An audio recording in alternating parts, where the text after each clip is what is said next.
All right. What's good, everybody? It's your boy Tijon and my boys Noah and Jamil. You already know what time it is, bro. This is the All Real Crew.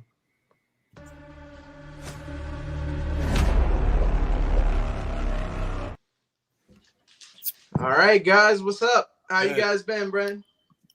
What's happening? My day sucked. Sucked balls. Trash day. Terrible day. What happened, bro? You want to share it? With the level of tired I'm supposed to be right now, I like to have had a full day. Like I did something. Like I trained. No, today was me going to the sports doctor early because I thought I was gonna be able, come back, get some rest, and go to training. No, my entire tire wanted to be beyond flat, and it's cold outside. The one day it wants to be cold, I had to put a spare on and go get air. And the only gas station that had air was the Crack Shack down the street. So I'm sitting there, the Crack Shack, putting air in my tire. Then I had to drive and get a tire fixed. So I've done nothing. Condolences. I'm cutting weight, and I've lost no calories today because I couldn't do anything. Damn. This has been my breakfast, lunch, and dinner, and it's just a trash day. I would have gotten something to eat if I lost some calories, but now I have to go get on a treadmill or something. Yeah, that is trash. I'm sorry. Honestly, I had a cookout where I was eating ribs and whatnot, so I'm sorry about your loss there, my boy. But my daughter, I don't know if you can see that big ass stain. This was all vomit from my daughter. So that's what it looks like. I was wondering if that was the sign on the shirt. Nah, bro. Yeah, no. This is the dad shirt. You know, the parent emblem. This is all vomit. Good old vomit. Man, I ran out of time before I could change shirts. So this is what I'm rocking. It's nice and moist. Formula? You said what? I was like formula. No, it honestly don't smell like anything. It don't smell like anything. Bruh said nice and moist. It is. You know, it's a little cold. You know, it is what it is. I'm used to it at this point. I've had 2 kids back to back. Like all my shirts are covered in vomit in some way, except like 3 of them. I won't divulge which ones are. Give me PTSD from my little brother when he was a baby. What I'm saying, bro. Smell of Similac puke. Oh my God, Similac is the fucking word. She's on Enfamil though, so it's straight. It's all good. But condolences to the both of y'all. Yeah, man. Oh no, I didn't see any naked white men today, so he's in a good mood. Y'all ready to get to talk about some of these topics though, man? Yeah, but hold on, you gotta hit the. Oh, the sponsorships. I already hit it. No, you didn't. Nigga, how dare you? I already hit it, no, and I'm gonna have to edit it. What's wrong with you? You're doing more. You're giving me more work. You didn't hit it. You're drunk ass. What are you drinking right now? Listen to the Ice Cube's clack. He got the proper swag. This man got the proper number 12. God. He needs the bail money, my guy. Whiskey. Proper number 12. Yeah. You rat. You rat. I figure he was in jail, so I might as well. You might bless him. Yeah, contribute to his bail. With the proper number 12 from Conor McGregor. I got some Cardi B. That's how I'm rocking today. Cardi B? Yeah, some Bacardi. Oh. I was about to say, what the heck is Cardi B? I don't. Y'all didn't get that? I'm not in an adult beverage game, but it's some new Cardi B drink. I don't think anybody. I'm pretty sure that's how she got her name. It's Miss Bacardi. It is because her name is like, but it's like a spell. Sound like yeah, I was about to say, yeah, you might summon the devil. Don't say it. Yeah, the lights might start, and the ghost from my brother's room might return. Ghost from last week might come back to haunt me. Oh yeah, in your house and shit. Yeah, that shit was wild, bro. Yeah, I'm glad to see you made it out.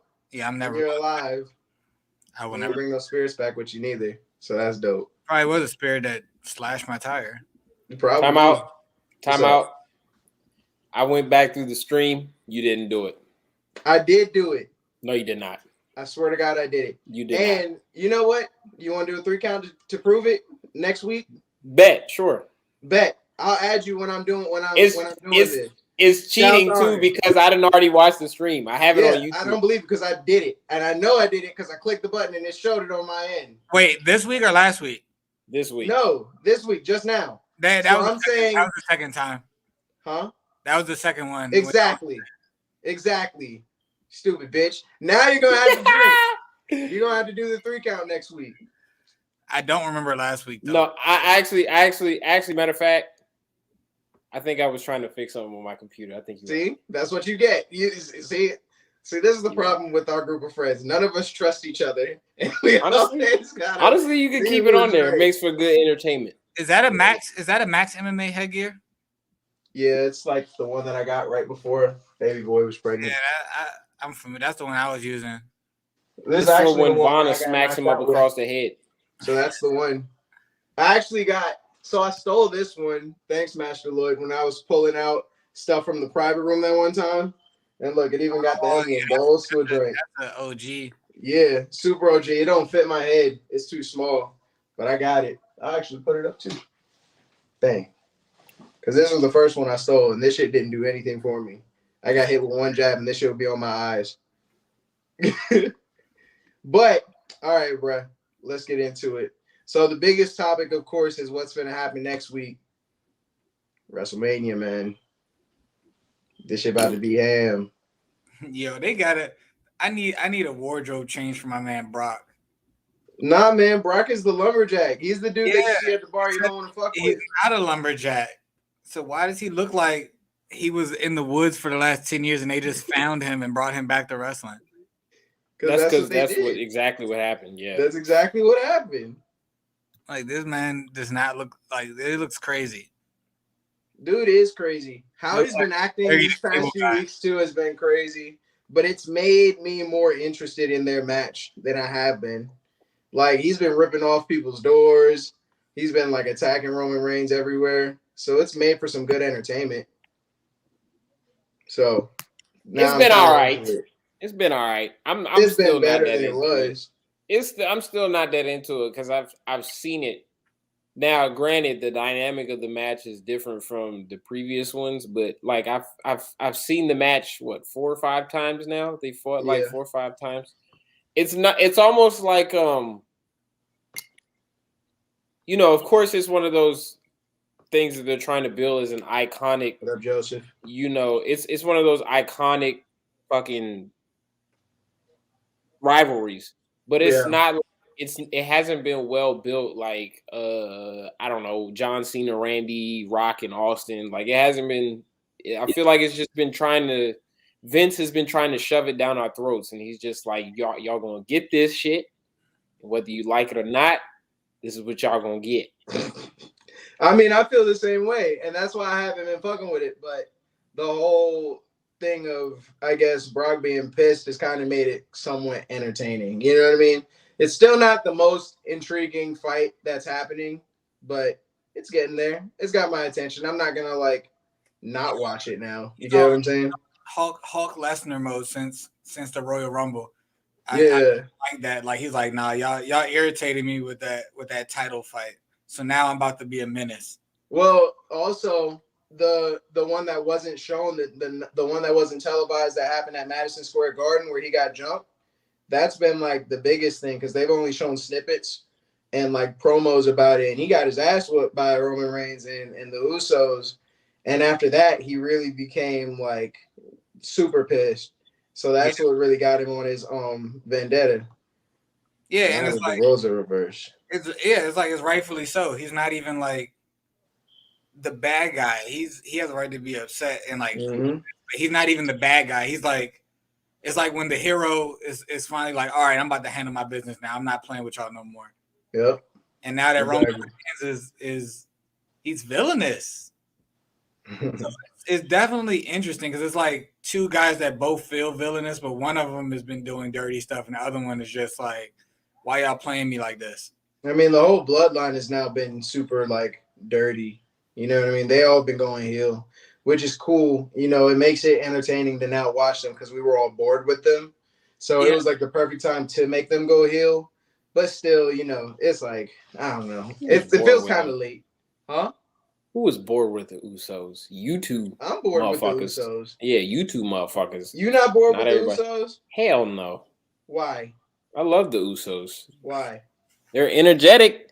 They're entertaining. Them niggas is boring and corny and shit. They have great chemistry with pretty much every tag team in the WWE. So they put on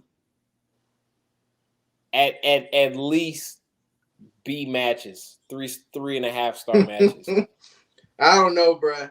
So who do you got winning? I guess we're gonna do our predictions next week, but still, you know, I don't know. Shinsuke Nakamura and Rick Boog seem kind of like the guys that are gonna do it.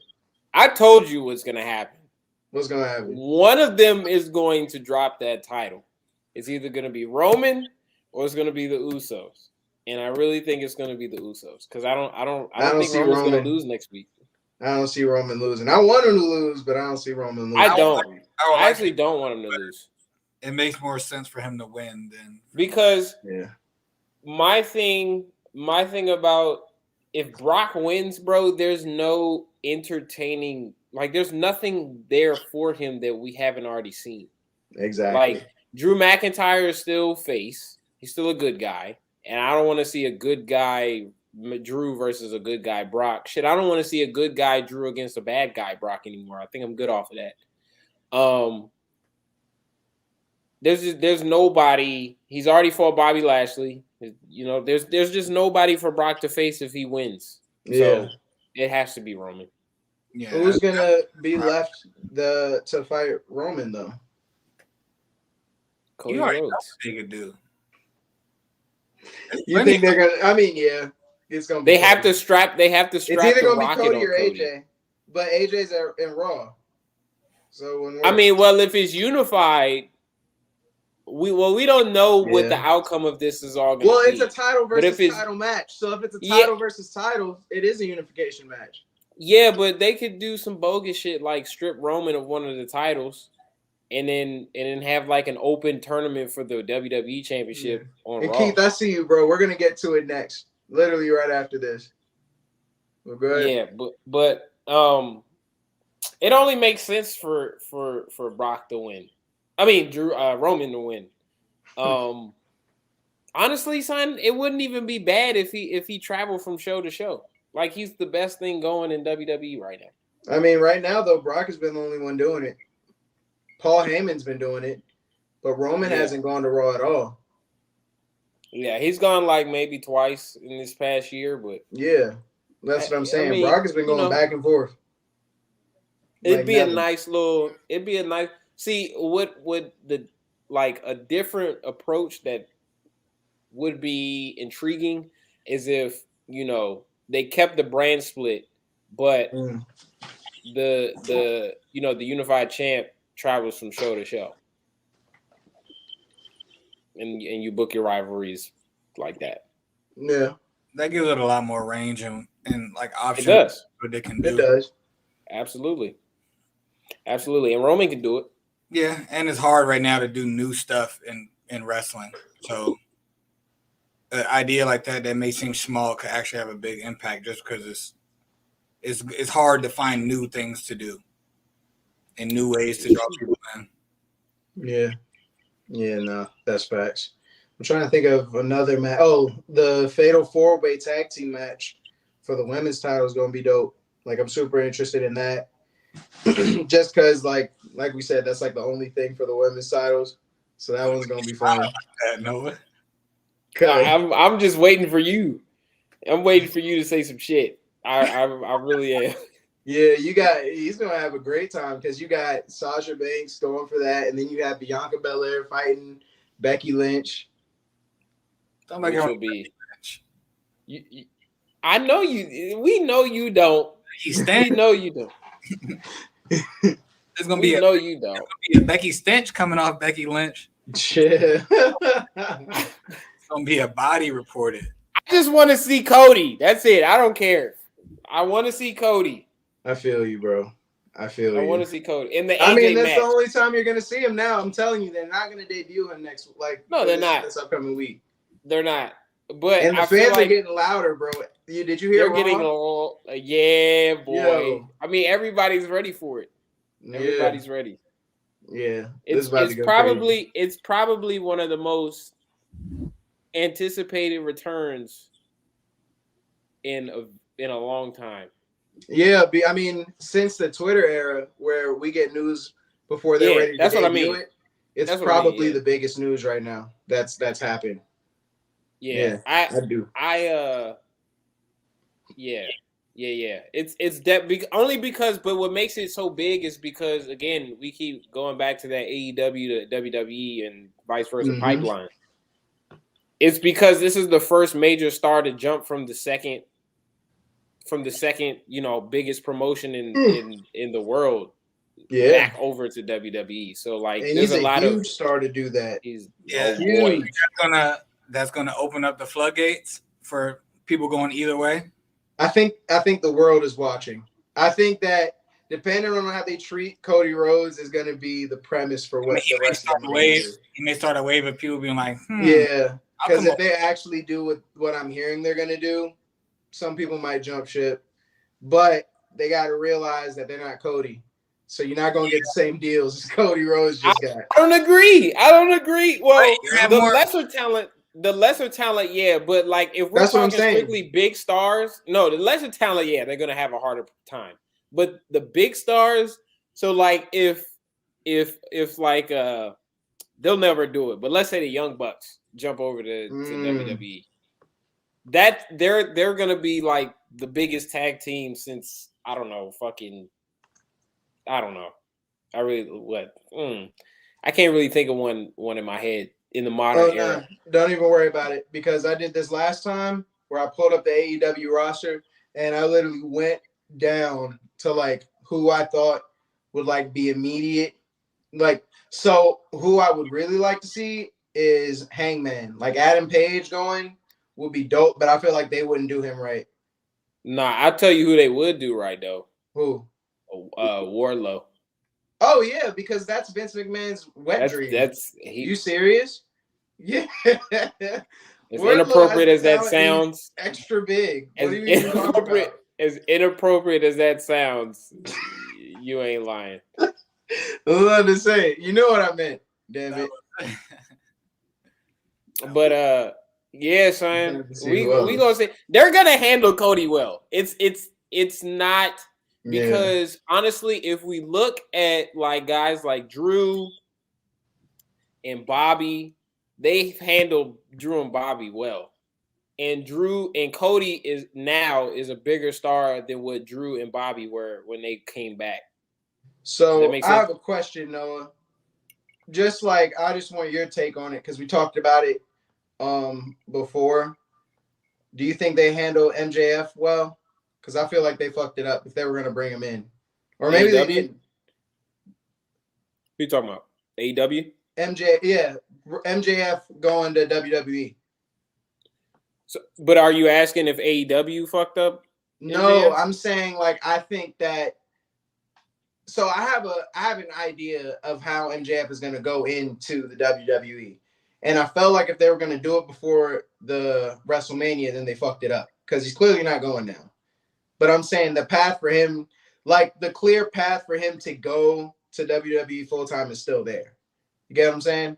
In 2 years. That's if the Miz is still trying to do what he's doing. But the MJF still has like 2 years under his AEW contract, so he can't go. He is not eligible to sign anywhere else until 2024. So 2024 will be a big year. Trying to see where MJF, because God only knows, which I think this might happen. He might be like the hottest commodity in wrestling by that time. Yeah. So we'll see. I think he still has a pathway to WWE because he just came out and said he loves what WWE is doing, which means he's paying attention to the product, which means he's really, really considering jumping ship. Because my thing is, AEW treasures him. They covet MJF because they're putting him in these high profile feuds, but he's not going over. He's just like the heel that's propelling guys over. But didn't Joey Janela do the same thing? Yeah, but MJF is like on another planet right now. Yeah, and Joey Janela was out. So yeah, you know, there are a lot of parallels when it comes to those things. But like if they don't strap a rocket onto him and put like some type of world title on him, there's a very good chance he sees his way out. Because I also think if he just continues to raise his stock, WWE is going to give him more money than he could have ever dreamt of. Definitely. Easy. I see that too. But we got some questions too. Yeah. So, look what the money make a bitch do. Who do you think will win between Knoxville and Zayn? We can give some easy early predictions real quick just to satisfy the people who are asking. That's fine. Sami Zayn. Sami Zayn's going to win this. Okay, so we on it. Yeah. It's going to be fun to watch what Knoxville does to himself. Johnny Knoxville will be the only celebrity to ever lose in a match. But it'll be right for him too. McAfee and Theory. Pat McAfee. I'm gonna say Theory for my prediction though. I'm gonna just tell y'all now, just out of spite, because y'all have forced me into this corner. So I have to back him. I'm rooting for. I wouldn't be mad at you if you decided to root for Pat Mc or no. I have gained the character on the internet to where I have to now, no matter what Austin Theory does, I have to now be his #1 fan. So fuck it, I'm leaning fully into it. And if Austin Theory loses for you, you know, if he ruins your chances of surviving a punishment, I'm gonna be pissed. Yeah. I'm gonna blame everybody. I'm gonna blame the internet first off, because you guys made me do this. I didn't want to become this guy. You made me this guy. The Austin Theory man. Yeah, I didn't. I said one thing. I made one wild prediction on our very first show, and now I'm the Austin Theory. My bad. Yeah, I blame Noah too, but it's okay. It's all right. It's fine. It's fine. I'll be that. Somebody had to do it. Jericho, hold up. Jericho Appreciation Society. Yeah, I don't fuck with that either. It's not bad. It's not bad. He can't use Y2J though. I think that's trademarked by WWE. Yeah. So, I mean, Team Lionheart would have been cool because that would have been a reference back to his WCW days. But yeah. But all right, moving on, because I know that we got some comments on this one too. Triple H finally retired. I don't think any of us were surprised, but it was still like a damn moment, you know, like exactly. It was like we all were at least hoping that he was done, just because we know with the age something comes up. Yep. But I didn't think it was going to be something on this level, like internal. I thought it was going to be more body, external, like nobody wants to see. Like whatever you're capable of doing at this age and with this wear and tear is not going to be entertaining, so it's not worth it. I didn't expect for it to be like near-death experience type situation. Dude said he was really about to die. Like he was in like super heart failure. Yeah. And the unfortunate part is that his window for a last match closed a while ago. Because all respects to him, like he was like one of those guys that you love to hate. Like I really fucking hated Triple H. But that just means I can't say that I hated him. I don't think I ever hated Triple H. It was a love-hate because when DX, like I hated DX. You hated DX? Wait. Which version of DX? Hold on, pause. Which version of DX? OG DX. Like when they first all right. Okay. That's still wild, but okay. At the same time, I almost muted him so much in school for hitting. Like that was the universal between like 10 and 14. Anytime you wanted to taunt, anytime you was mad at somebody, it was like it replaced flicking somebody off. Just hitting them with the X. Like the amount of times I got in trouble in school for hitting that at somebody, or like a teacher tell you be quiet, and when they turn away, you just You just do it real quick. Just, It's so much more satisfying. It was a love-hate. And also he's probably my when I used to play the games like faithfully every time they came out. He was probably my second most used. It was him and Batista were like Right. Everybody spit the Bobby water Lashley. Out. Everybody did that shit one time. I started playing with Bobby Lashley like if I play the game now. I use him or I had my Big Daddy V phase too. Well, we're not going to go into that. I remember that phase. I remember that phase. But man, Triple H, he's definitely a legend, and you never want to have it like somebody go out like this. You want them to be able to go out on a high horse and go out with their ceremony and have at least have a planned celebration for them to go out. And I hope that they do something to that measure. Like it'll be new, but some way of honoring him and showing respect for what he did to the wrestling game. And hopefully they do it like that, because usually they do that with a final match in some way, shape, or form, some type of final match. And since that's completely out of the table, I would like to see. I'm very interested in how they're going to honor him, and if they're going to even do like a late, like a celebration of his career at Mania. They may put something together last second. Maybe they will, just because I'm sure that everybody already knew from like the board, whenever he wasn't going to do it. But now that he announced it, whenever we hear it, the company. Now that it's public knowledge, they'll probably do something. I don't think that he would have announced it if they didn't have something in the works. So I'm sure that they do now. I mean, he's probably just at peace with it, and they got plans, and moving forward, they've already made arrangements. So, yeah, hopefully they do something nice. Go ahead. Triple H's last match should be against Cody Rhodes. Now, that brings up an interesting topic, though, because I'm not gonna clown our viewers. But if Triple H were to have a last match before all this happened, who would have been the appropriate guy? Because we have seen them all already. I wouldn't have wanted to see him against Randy. I wouldn't have wanted to see him against like John Cena. Would you want to see him against Edge? Heel Edge? Because I would have. Maybe. This Edge. Maybe. Hold on. But when he would have needed to make that match would have been right around when Edge made that initial comeback. Yes, but I'll tell you who would have been better. Any one of his NXT guys. There's a big story for that. I think he would have been great with Adam Cole. He needed somebody, bro, because if we being real, his last few matches were ass. They were ass. So the one with Batista and trash. Randy? And Randy trash. Randy was He needed somebody young. He needed somebody young to carry him, because his match with Shawn, when Shawn came back for that one match against Taker and Kane, that shit was one of the worst things I've ever seen. But the one he had with Seth at that Mania, that joint was fire, and that was his last great match. But who did he have it with? He had with a younger talent. So I just think the best storyline for that shit would have been against one of his NXT guys. And honestly, you brought up, Adam Cole would have been the best fit for that, because like Adam Cole is like another Shawn Michaels, and him and Shawn Michaels work so well together.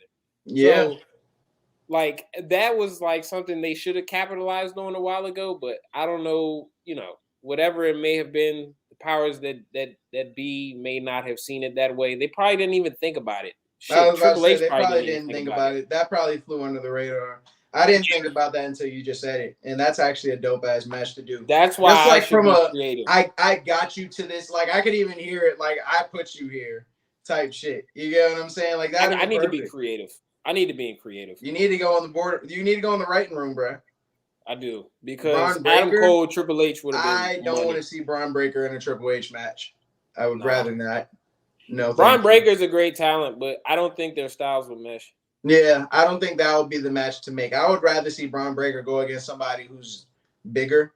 Like I would put like Big E and Braun Breaker. I would watch that. Match. You know what I mean? That would be a solid match. But seeing him go against, you said what? No, go ahead. Seeing him go against somebody like Triple H, who like just his style was nowhere near the same. I don't think that Braun Breaker has the adaptability to make that match fun to watch. I think it would be kind of trash. Yeah, I'll tell you who Braun Breaker's dream match is, though. Ooh, Kurt Angle. It's the singlet that makes you say that. First off, No, it's the similar styles. They're both athletic as fuck, bro. And Kurt Angle, then give him Otis or give him Chad Gable. Yes. I want to see him and Chad Gable. I want to see him and Chad Gable. And I hope Chad Gable whoops his ass because Chad Gable's a fucking dog. He needs to be a world champ in the next 5 years. If I was creative, shit, Chad Gable would be world champ by the end of this year. Chad Gable is probably the most lovable, corny dude in WWE right now. Hey, Chad Gable, if I was creative, Chad Gable would be winning that Money in the Bank this year. I don't give a fuck. Where would you put Otis though? Would you leave Otis in the dust? He would be like a dominant enforcer. And then you would kind of so I would kind of like book Otis to be like, super dominant. He'd be a monstrous manager or enforcer. And like you get him over to the point where you build up to Otis being a world champ someday too. It'd be like, bro, that formula has always worked. It's worked with Shawn Michaels and Diesel. It worked with Dakota Kai and Raquel in NXT. It's worked with Evolution. Because like Triple H, Evolution made Randy and Batista world champs. Like that was the whole point of Evolution, to get Randy and Batista over. And it worked. It's always worked, and it will always work. That's facts. It definitely will always work. I feel like Gable is definitely still going to be over. Oh, wait. Chad Gable would have been the one to beat. Wow. Who is this guy? It's Himanshu. It's Himanshu in a different. What is this? It has to be. My man, the Brooklyn Joker turned up. Turn it up. Take this comment off my goddamn screen. I don't want to. What? No, you wouldn't. Turn it up. No, of all the people, you said Chad Gable ends the streak. Yes. He's taking after you and your Austin Theory nonsense. Austin Theory ends the streak. I would rather that. I'm not even gonna hold you. I would rather see Austin. I'm not gonna mute you for that, by the way. I was about to say that's not a wild take. That's that's a very wild take. Gable, you wouldn't that's a very wild take. I don't want to see Chad Gable beat Undertaker's streak. I'm saying, if we're talking about wild, saying Austin Theory is not the wildest that we could go to. No, it's not. We can say way wild. Definitely went to your school of matchmaking and story writing to come up. To come out with baby ends the streak. That's what I want to see. Hey, look, but shit, yeah. WrestleMania is gonna be cool. The Raw after Mania though is gonna be sweet. I think that's when Elias is gonna come back. Most definitely. I think that's the appropriate time for Elias to come back because the Raw after Mania has kind of been trash in comparison to what it was. And so there have been a lot of theories that like Cody could show up first even though it's definitely going to be a Mania. There are some theories. Better be a Mania. I'm saying, bro, because I'm saying, the hell that is going to be that. No, that I'm agreeing with you. I'm agreeing with you. I'm saying. Yeah,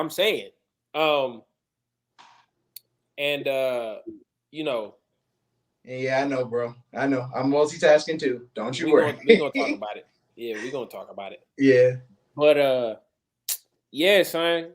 Like Elias will be back. I don't know if the repackaging that they're putting him through is gonna, revive his career. I think he's one of those guys that is he's done. He's finished. Honestly wasn't mad at the guitar gimmick. The problem was he just couldn't stay healthy. So he was always off fucking camera and he would never be able to build up momentum. And once he did, it's like he got hurt. Damn. So yeah, Mania should be good. This next that whole week from Mania to Raw to that SmackDown should be very good. Usually that's some of the most entertaining wrestling outside of, Rumble season. Yeah. No, that's facts. But, we kind of talked about it earlier too. Edge's full heel turn. Now, Noah kind of talked about it earlier before the stream, and we were saying, how Edge may just be trying to go for more than just a WrestleMania run. You want to take it over, bro? Fuck yeah, son. Edge right now is I honestly, bruh, and this might be wild. I don't care. I think this is the best I've ever seen Edge. Okay. This is this might be some of the best work I've ever seen. He hasn't done anything yet. 2 weeks, and he's been money. Yeah, no, but honestly, no. And I'm fucking with you, but I'm really saying like this 2-year run since he's come back. I think this might be Edge's best run in wrestling. And like the way Cardi B, it bit. It was biting. Yeah, it bit the shit out of me just now. Hey, but the fact that he was able to read the room and reinvent himself to give his character new life, I just don't think that you give yourself new life like that and a new outlet for more creative direction if this is going to be your quote unquote hoorah. You know what I mean? I don't think I get you. He's definitely got, he wants it. Remember, we talked about this, and we were just like, out of this gimmick, he could get another 2-3 years if he wants it. And then I thought about it. I was like, why the fuck would he reinvent himself now if he didn't want it? He wants that shit. Yeah, he wants to be there for another 2-3 years. To what you just said, bruh, I would not agree with you if it wasn't for the heel turn. That's what makes right now probably his best run, arguably, is just this moment. The other stuff's been boring. It's been respectful because it's like, this is a legend who's kind of making a comeback. They're giving him these matches that normally it's just like it's nostalgia matches, so whatever, we fuck with it, but it's not the Edge that we're used to. This is like the first time in a decade where we see Edge go to a place that we have not seen him in over a decade. You get what I'm saying? So this is like a refreshing take on Edge. It's no longer like, this is the Edge that we missed. It's like, this is Edge. You get what I'm saying? It's whole difference. It's not boring. He just kind of transcended time a little bit. He's like, I'm still that man. Yeah. I don't have to reinvent too much. I don't have to. I'm saying like, yeah, it was like watching your favorite band or your favorite rapper do a comeback tour. It was like, all right, cool. Yeah, and they're still what they were. But the moment you see them go back to like if 50 got shot again and made a whole tape, it'd be like, oh shit, you get what I'm saying? It'd be a whole different vibe. Ain't nobody watching a 50 comeback tour. You know what I'm saying? Like that is just how it is. So I'm thinking about it in terms of just how Edge's story has been when he came back to right now. If it wasn't for his character reinvention that we're seeing right now, it wouldn't be as entertaining. It wouldn't be as huge. But this made it huge news. But think about it though. He knew he had to change because there was nothing left for him to do as a face. I mean, like if his last hoorah was Mania, it wouldn't have made sense to go heel, and he could have easily just had a very, very, acclaimed match with Styles at Mania the way he is now. Yes, but to what Edge's point has been and what he's been saying is the only way to bring out that dog in AJ Styles and make AJ Styles go back to how he was is to bring out the heel Edge. You get what I'm saying? So it's not that necessarily Edge is going to come back fully. This could just be, like he's been saying, a ploy to make WrestleMania, his runs at WrestleMania, just as great as they've always been. You're not going to get that greatness as the character that he was before this. I think you could. I think it's tired. I don't think it would have happened. I think there could have been a different take. But I do think this is the best approach. Honestly, with this character though, he's giving himself not only another 2-3 years, but they need to put the strap on him. Like they got to put that belt on him with this moniker. What belt? Like it don't matter. It's just one of them. One of them, because even So I was about to say, I don't see him beating Roman. Let's throw that out there. Edge, yes, I get this heel Edge is beating Roman. He's the best chance, but he's not beating Roman. No, he definitely has better than just the best chance. That brother can beat that man. Okay, so you know what? I will say this because Edge already has gone to the dark side. Roman only just plays dirty, but he's really not heel. So if he tries to play that game with Edge in this state, he's gonna lose. He's heel. Hey, they honestly, son, like Roman's having a great heel run, but if they turn him face just for one more program with Edge, honestly, that's some TV that I would watch.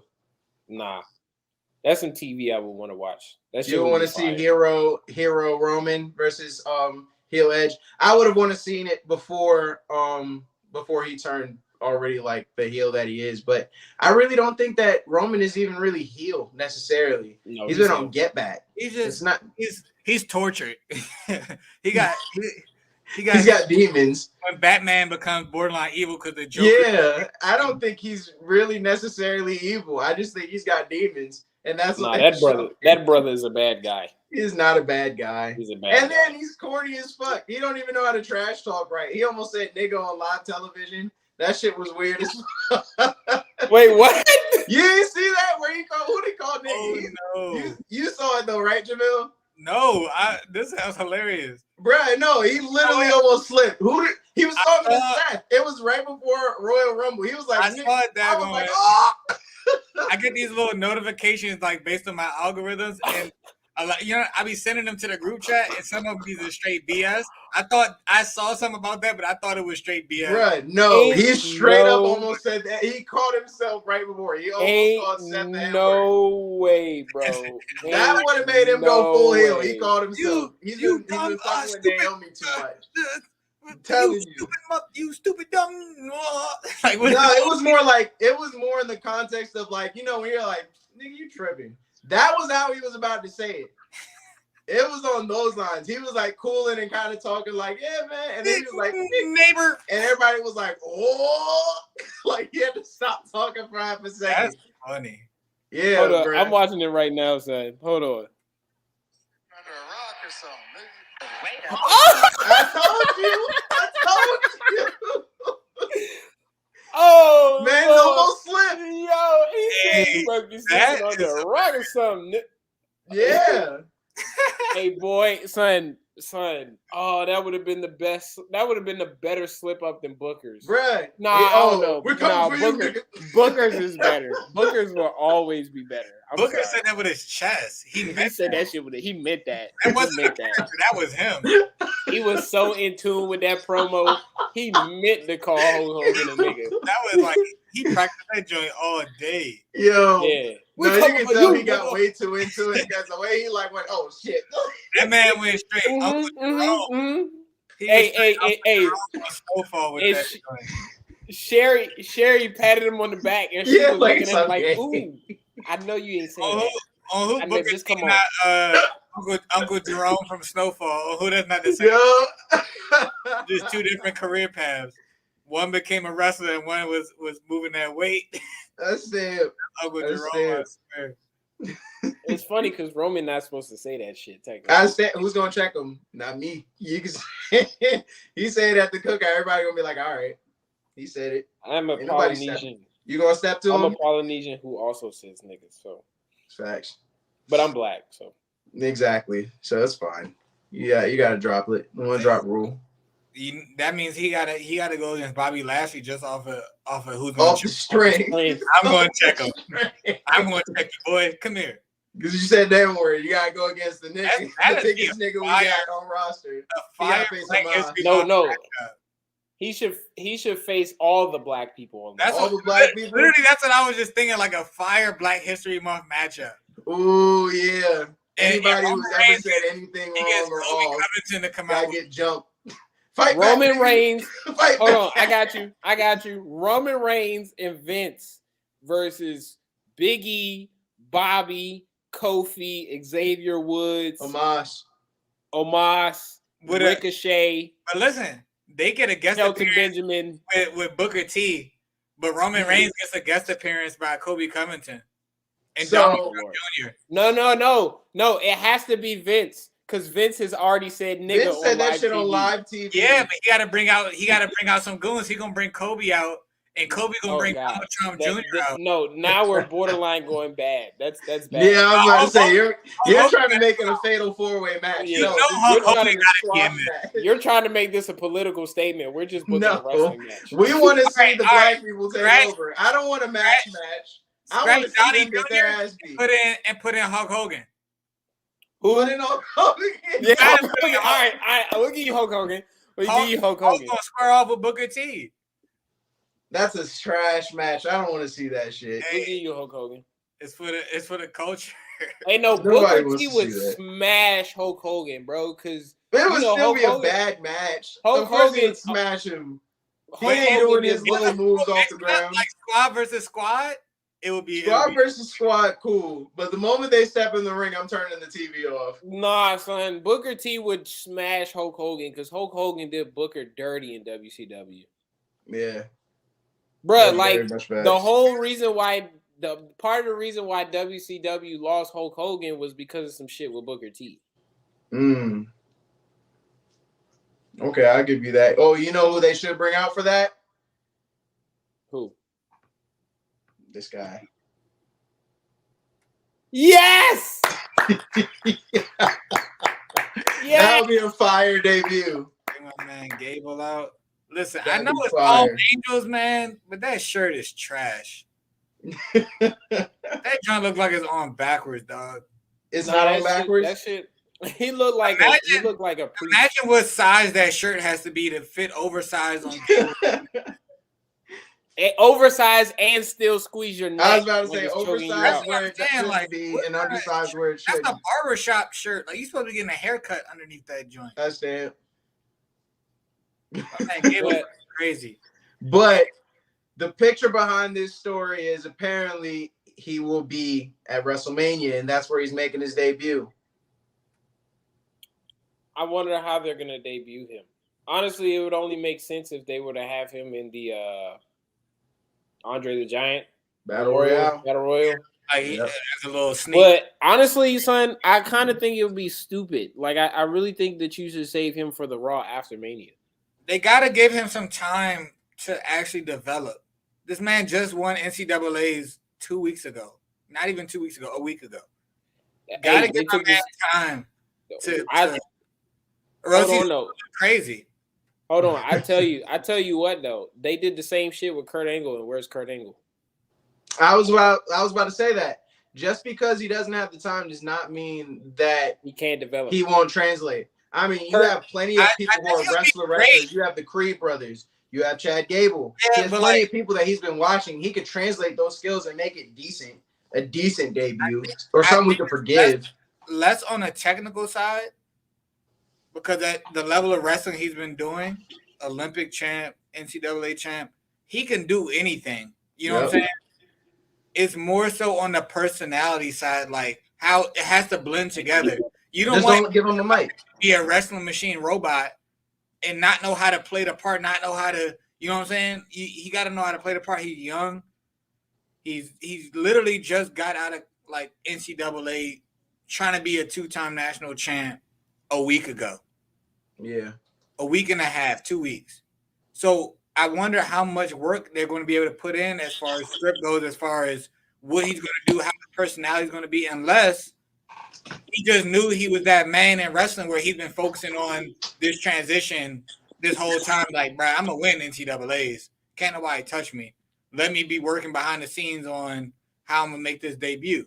So it depends. Like, if he's not prepared and they just throw him out and be like, hey, you'll be fine. Just go do you. It's going to be trash. And they're better off waiting. Yeah. I don't know. As long as they don't give him a mic, I don't think that it will be trash. That's all I'm saying. It depends how much work they've been doing with him. Personality-wise, character-wise. He's been signed with them for a couple years, though. So that's what I'm saying. But he's also he signed with them and he's doing his Olympic run and he was doing his NCAA run. I'm going to double back on my Kurt Angle point because Kurt Angle developed on the fly on TV. If you listen to Kurt Angle's story, like y'all should go watch. I highly encourage everybody to go watch Kurt Angle's Broken Skull Sessions episode with Stone Cold. He pretty much learned all this shit on the fly. So it's not impossible because he's already got an advantage.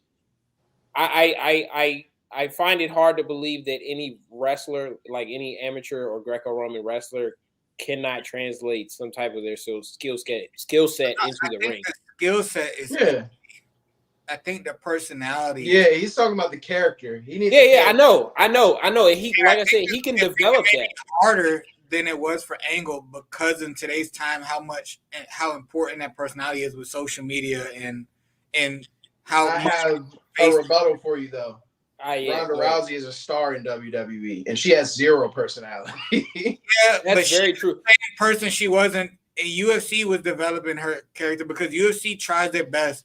They prayed for somebody to be as malleable as Ronda Rousey to let themselves be developed, just how they developed WWE. It's just most people won't do it. Most people are like, I'm not about to look goofy out here. You only have a few people, the McGregors, the Kobes, the Rondas, that are willing, the Henry Cejudos, that are willing to be that personality in UFC. Put a WWE personality in the UFC. Yeah, most people aren't willing to do that. They're like, man, I'm gonna just let my skills speak for themselves. I don't care if you're my fan or not. I'm gonna win and I'm gonna get paid. But there are people that do that, and Ronda Rousey was one of those. And so for her to transition was very easy. And she was on her third pro sports career. She was a judo Olympian, came into the UFC, and then decided to go. So she was already like super PR trained, super personality trained. To me, I think I've said it too. It just hasn't translated. Like she does not have a character. It's just like I'm Ronda Rousey. Whenever she steps on, I'm Ronda Rousey. I'm gonna be an a-hole. I don't care. I'm gonna be a jerk. I'm gonna be this country girl. I'm not gonna be no pretty girl. I don't care. That's her whole joint. But that's her. That was her. Hey, look, I disagree though about him needing, like, you drew the comparison to Kurt Angle. Kurt Angle was, Gable Stevenson's in a time where he needs more personality. Not true.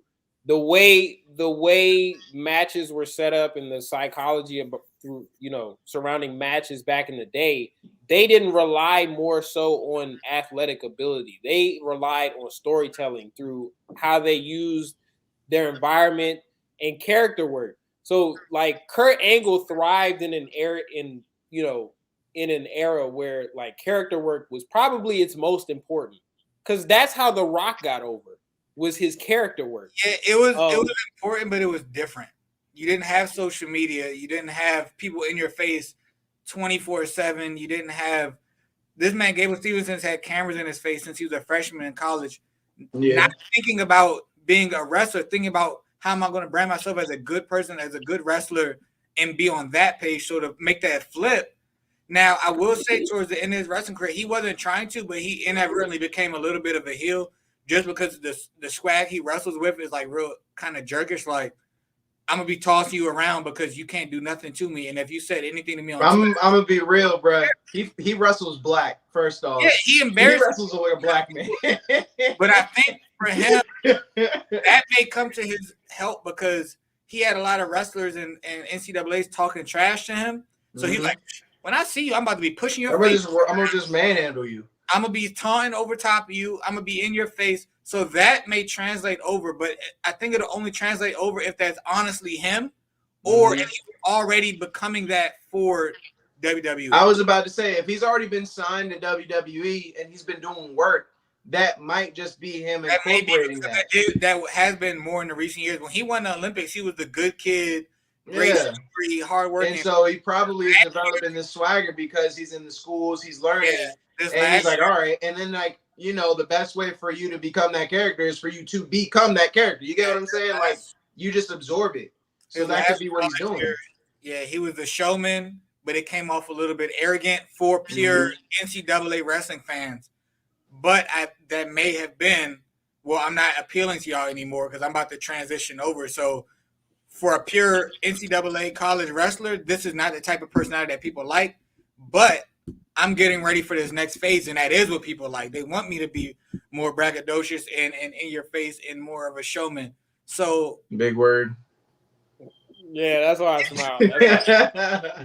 This dude was like I saw him. I got to see him live when I was in at the Iowa versus Minnesota match. Humble brag.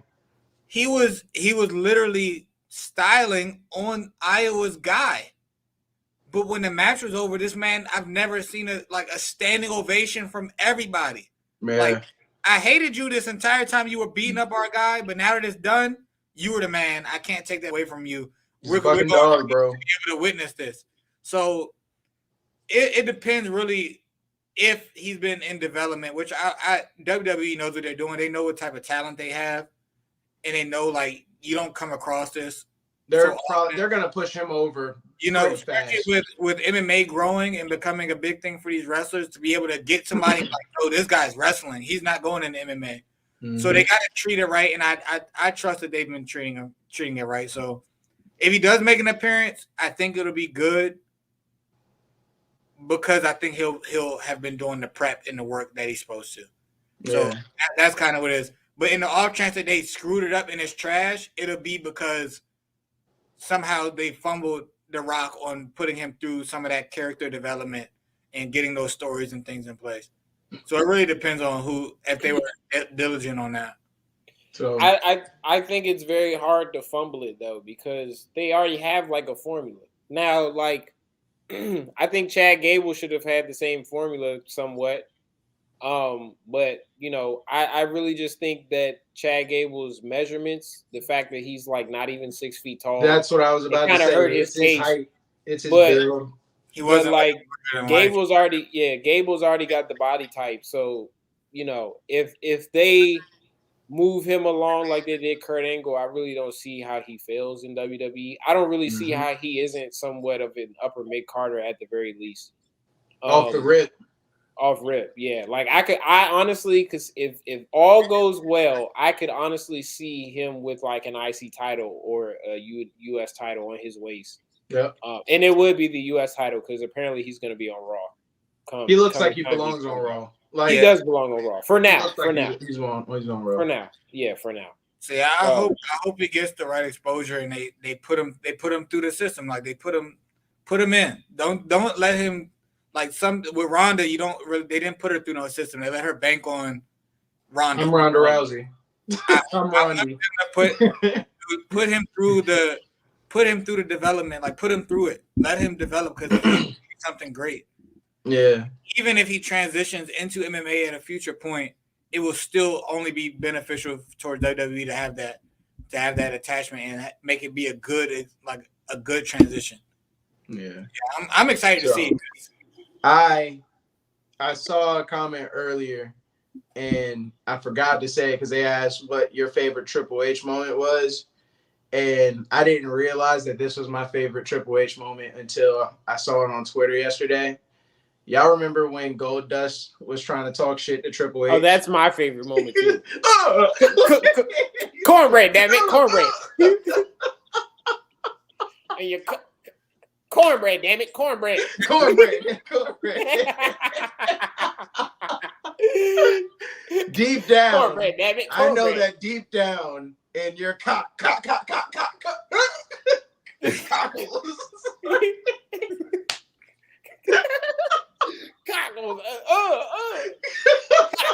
Cockles. WrestleMania. That shit is funny. Deep down in your hey, bro. Cornbread, damn it, cornbread. That's my favorite shit ever, dog. I watched that for like 10 minutes straight on Twitter. I was in tears. I completely forgot about that shit. That's my favorite Triple H moment because that's really a Goldust moment. But that's really a Goldust moment. That shit was so fantastic, bro. Oh my god. But so going into the MMA world real quick, bro. We got a lot of rumors. I mean, we know the fight night's going on right now. They got something that's not a rumor that just got announced earlier. It's not booked yet.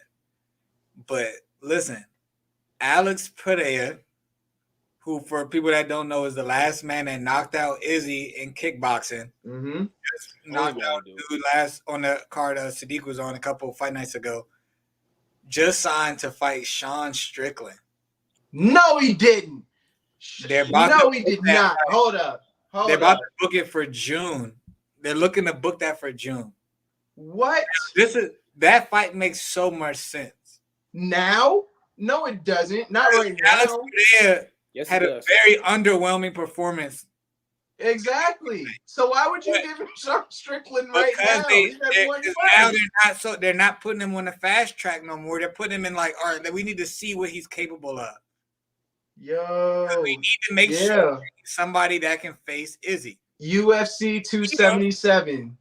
You feed him to someone like Sean Strickland, who is not going to go away, who's going to be in your face, who's really going to test him. And if he can pass that test, he could almost get a title shot right away. I was about to say, whoever wins that may get that. You're never giving Sean Strickland a title shot. He has to do something amazing to get a title shot. He's going to be the next Jacare. Sean? Because one, he knows he's not somebody that the UFC wants to have a belt on. They do not. He'd be great in a title fight, but not to be a champ. The way he talks, yes, he would. Listen, they do not want him to be a champ. They don't want him to, but he'd be a great champ. They do not. He'd be a terrible champ. He'd be a great champ. You do not want somebody that openly talks about wishing he could get away with. That's why he would be a great champ. That's why he would be a great champ. Shit. They do not want what type of PR? Nobody wants. That's the point. That is the exact point. Ain't nobody else with a strap talking like that. I feel like Sean Strickland would be a great person to have the belt off the rip that he's fucking insane. Not in today's era. I think in the old school era. Bro, but you need that. You know what I mean? Because you can have a piece already. If Kobe wasn't good, he'd be gone. Exactly. Like he's talking. Exactly. That's the point. He already still, with the way he talks, because today's sensitive era and the way thing is, he's still the lowest selling pay-per-view person. Colby? Yes. He does not sell pay-per-views. He just is good enough to talk himself into fights. That crazy persona is it's a little too much for today's time with MMA fans. It's a little different. The difference between him and Colby, though, is that Colby has such a boring style of fighting. Sean Strickland, it would be a great champ, not only the way he talks, but the way he fights. He would be putting on money pay-per-view. He is swinging all the time. He is standing in the middle of the ring and swinging on niggas. I would buy his pay-per-view any day of the week. I'm saying he can be crazy because he fights. Sean Strickland belongs in that Rampage Chuck Liddell era, in my opinion. No, that's facts. But that's the thing, though, because it's a little bit harder for him. He's an interesting prospect. He's the CTE era of UFC. But, man, the way he talks and how unpredictable and how crazy he talks will be a nightmare for Dana White as far as PR goes. Good. As far as image goes. Good. As far as selling fights, it'd be good. But he don't give a fuck. You need, though. He don't care. But Dana don't care. You need one. You need somebody at the top that's like that. You're losing the Dana Diaz brothers. The Diaz brothers are out of here. You know what I mean? McGregor's on his way out. You're losing all your crazy dudes that draw people in because of their antics. Sean Strickland, yes, is OD. He is way out there, but he would take everybody's attention that's on the 4 or 5 fighters out or on their way out the door, and everybody is watching this crazy man. But here's you know what I'm saying? The reason why, is a reason why Dana doesn't really like Brazilian champs. It has nothing to do with being what people call them racist and all this. No, it's very hard to market them because the language barrier and it doesn't translate as well. They're skilled, they're great fighters, but it just doesn't always work good trying to have an image of the company. The harder to do media, harder to get sponsorships. Who is sponsoring Sean Strickland in today's media sensitive? Donald Trump. Joe Rogan podcast. Joe Rogan, yes. Joe Rogan would sponsor him in a minute. Joe Rogan isn't sponsoring anybody. That's not his role. No, but who's not who's the business that offered Joe Rogan to move his podcast onto their platform? Whoever did that is going to do it. To offer him to move from Spotify? Yeah. You remember when they were silencing him and they offered him a $3 million deal or some shit? Yeah, but for Dana, how would that even translate? Because for Dana, the relationship with Rogan's important. So why would you see how it's less about just today? That's what I'm saying. Back in the day, It was about talking your trash, being polarizing, and putting on a crazy fight. Today's time is so much about these big brands and their image and people having the fans. That's why Sean Strickland himself says, I'll be the worst champ. That's why he's like, I'd fight anybody. I'd be the worst champ because how are you going to push me? I'm not marketable. But if he wins, like, if he earns it, he earns it. Exactly. I got a question. Why would he take a fight against Alex Pereira? He knows. He's like the Jacare. Like, he's like, I will fight whoever. He already said it. I will suck Dana White's D. I will do whatever he asks me to do because that's the role he's putting himself in. Yeah. I'll do whatever. He's in there for the money. This crazy amount of money people be asking for, I don't even want that. I come from nothing. Give me these little barely 6 figures, this 6-figure 200, 300K. I'm loving it.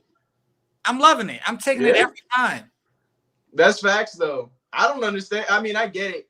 So that's why, like UFC fighters aren't making as much. So I get it. I get the shit. But, bruh, 6 figures is 6 figures. I'm stepping in the ring as soon as he goes. Like, he's the type of guy that is he sees it in a different way. He's from nothing. He's like, man, you giving me $100 is I'd fight for free. I'm crazy. I like fighting. So for him, he's like, I will fight whoever. And when you have those type of people, Dana White appreciates them not for title runs, but because they can take whatever fight you throw at them. Yep. Market me. I don't need to be marketed for a title fight. I'm going to make the prelim fight interesting. It's like when they had Mike Perry. They ran Mike Perry drain, giving him every single fight. Jesus Christ. Give him. Yeah. You know what I'm saying? And Dana White loves those type of fighters. And Mike Perry sacrificed his nose for the UFC. But Mike Perry did a lot for you. Like Dana he really did. He was there. So I got a question. Why is Charles Oliveira champ? And why did Anderson Silva get as long as the reign as he did?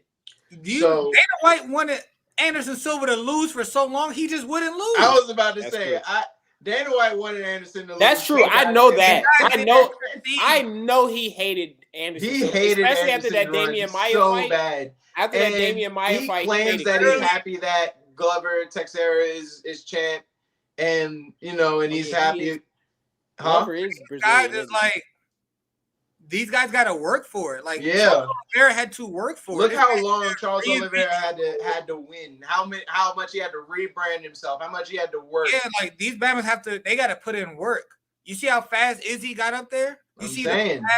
Alex Pereira he's Brazilian, but he's already a world-class kickboxer, and he's getting boosted not off of himself, but off of the fact that he's the last person to beat Izzy. Yeah, that he beat Izzy. So I haven't heard him say a single thing. I haven't heard him on a presser. Yeah.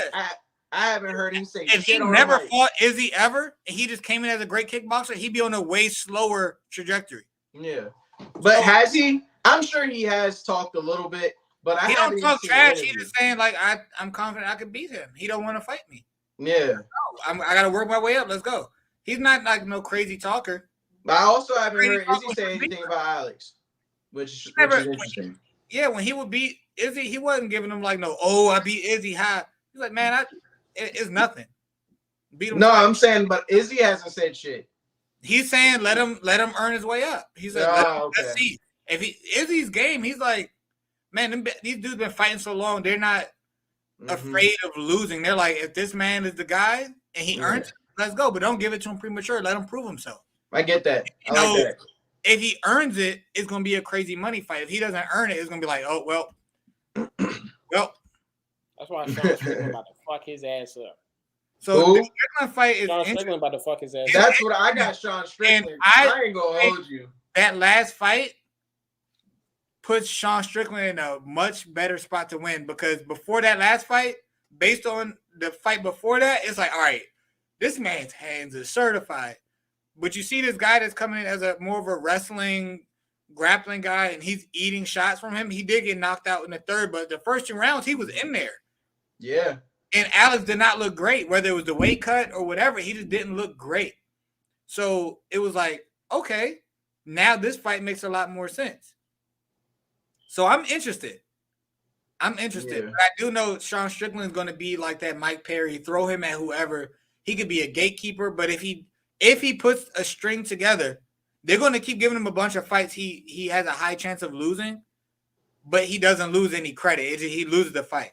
Yeah. But if he does put together a streak, he'll get his title. Like Bobby Green.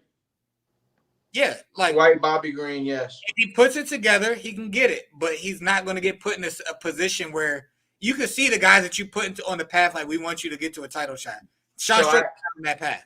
I forgot that this is the fight that's happening tonight, but this is the one that I'm going to be watching the closest, the Kai Kara France fight, because that's one that we're talking about. Like, since we're on the talk about next title shot, if Kai wins this fight, I'm going to be pissed if he isn't next up for a title fight. He's on the fast track, and he earned it because he was one of the guys where it's like Stylebenders like, hey, if I'm fighting, get my boy on the card. Yep. They're like, all right, your boy better be nice. Kai's nice. I'm nice. Kai's nice. And he took a big step up with that Cody fight, and he said, this ain't no big step up. I'm still that nice. He is that guy. Knock my man out.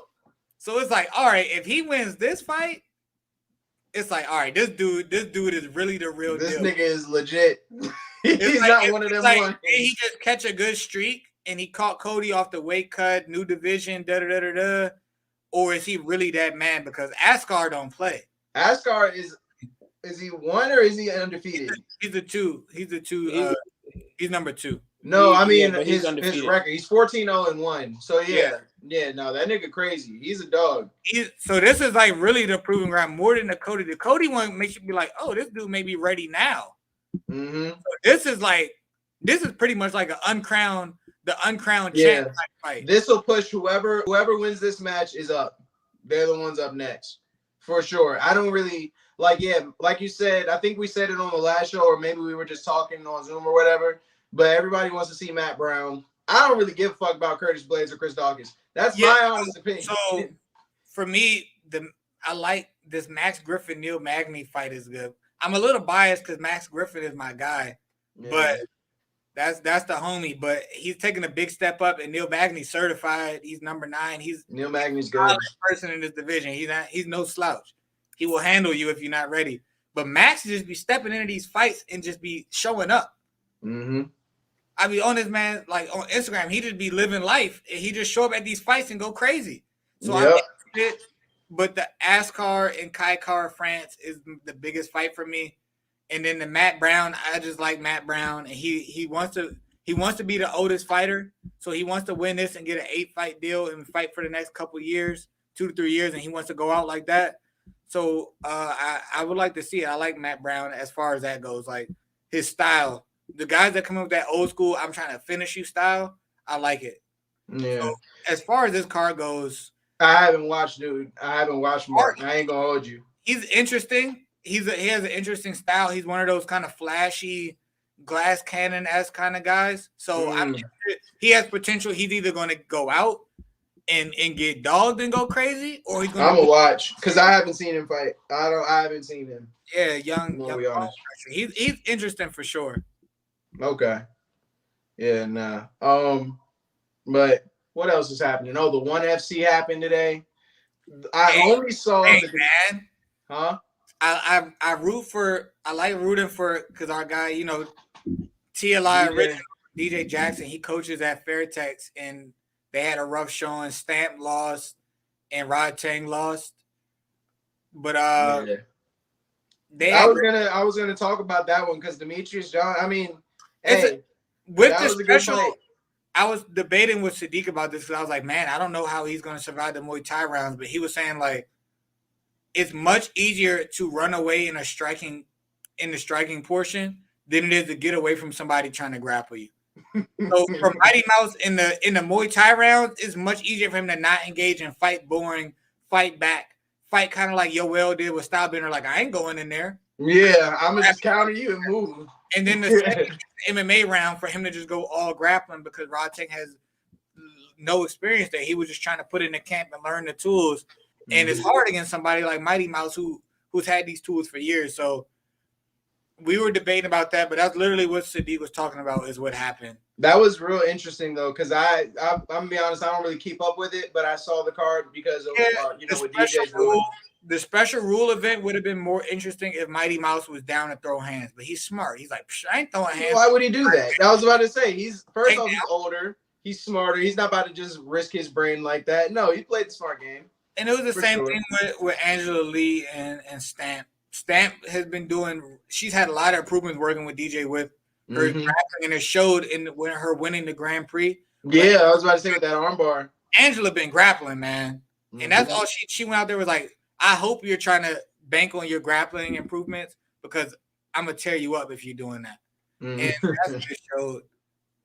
It was interesting because we had some grapplers on the card. Andre Galvao fought in a grappling match against the double champ, the Riddler, and he didn't look that great to me.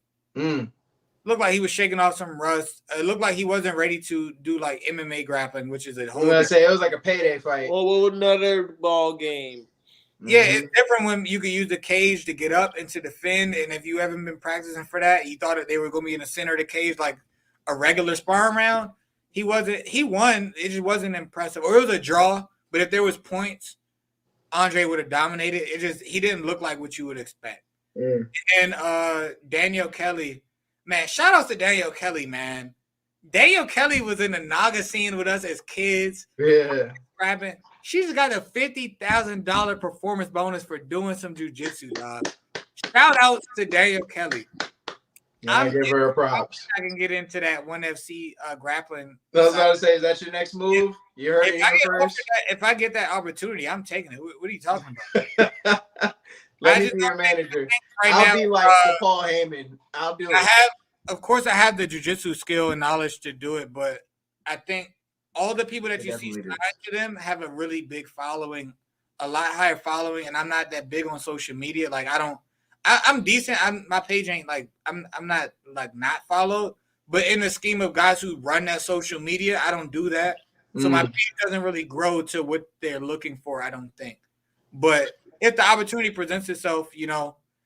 I was about to say, I don't think you should really base it on that because you got guys like, what's his name, Dylan Dennis, who nobody's really watching no more. He's just a Twitter personality. You know what I mean? Dylan was on the Bellator phase. Bellator is kind of a mix of Bellator. You get into Bellator off connections, and that's facts. And him and that Connor, he did have a very big hype behind him, and he's good at jiu-jitsu. It was with 1FC. It's more of like, hey, you better be bringing in some views. We're the most watched combat sports organization. You better bring some views. Because like the UFC has a good one, but 1FC has the world. Like they legit have the world. Listen, if you put me on that mat and let me go against somebody, whoever it is, flying heel hook, they would not regret it. You know what I'm saying? Yeah.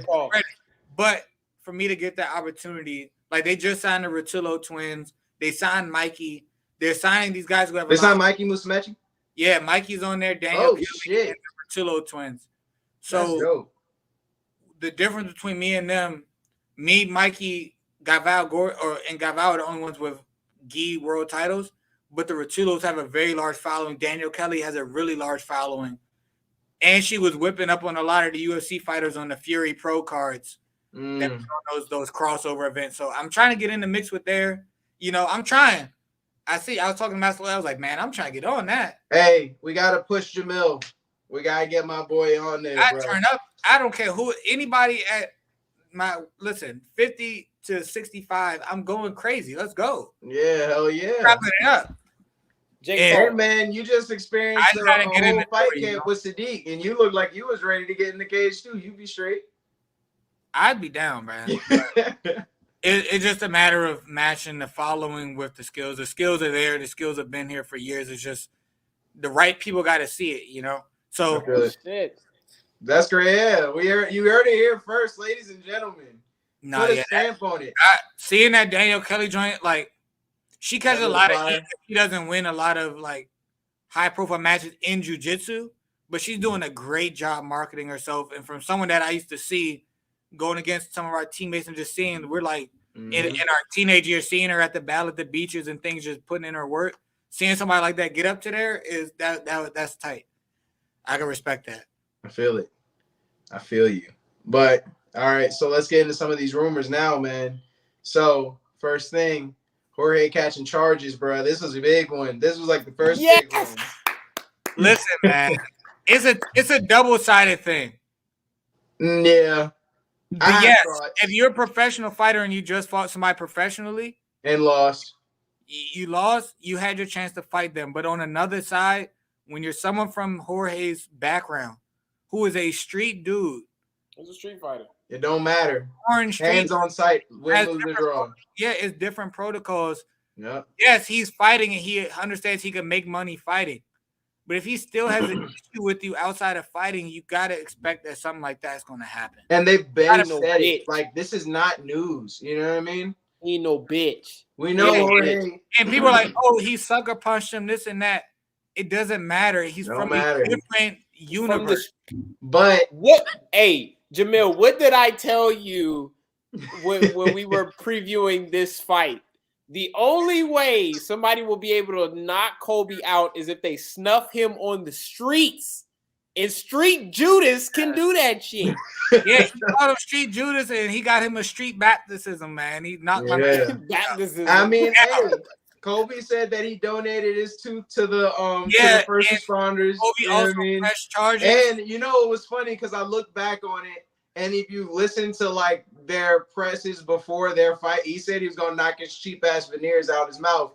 Apparently, he did that shit. What was funny? Colby was at dinner with Bob Minery, and he got the drop on him. He was out He was eating dinner with the Nelk. He was with the Nelk boys and with Bob Minery eating dinner, and they were posting on social media. And Colby was talking his talk. I'm the king of Miami. Jorge was like, he had a belt. I frequent there. I'm pulling up. Colby showed up with a belt. Bob Minery posted him. Wait, it was on Bob Minery's IG? How did I miss that? Because I follow Bob Minery. Bob Minery posted. It was on his story or on his like actual page of him. Yeah, they were turning Colby up with a belt that said King of Miami on it. Yeah, and they were at this restaurant, and then an hour later, Jorge pulled up. Jorge said he recognized that decor, and he's pulling up. Yep. He said, that's down the street. I know that. I know the chandelier. Who's the real king of Miami if he was able to take a chandelier and be like, oh, this is Colby's on fucking We all know that Jorge is 305, bro. He said, I took a shorty there last week. I'm pulling up. He said, I'm there. Son, so it is dumb on Jorge's part, but man, some people, it's hard for them to shake things that's in. I was about to say, you got to know who you're dealing with. He knows Colby. Do y'all really think that Colby isn't the type to press charges? Come on, dog. But at the same time, pressing charges. It does come off soft. You're a fighter. You know how far you took it, and you know the guy you took it there with. Pussy. Protect yourself.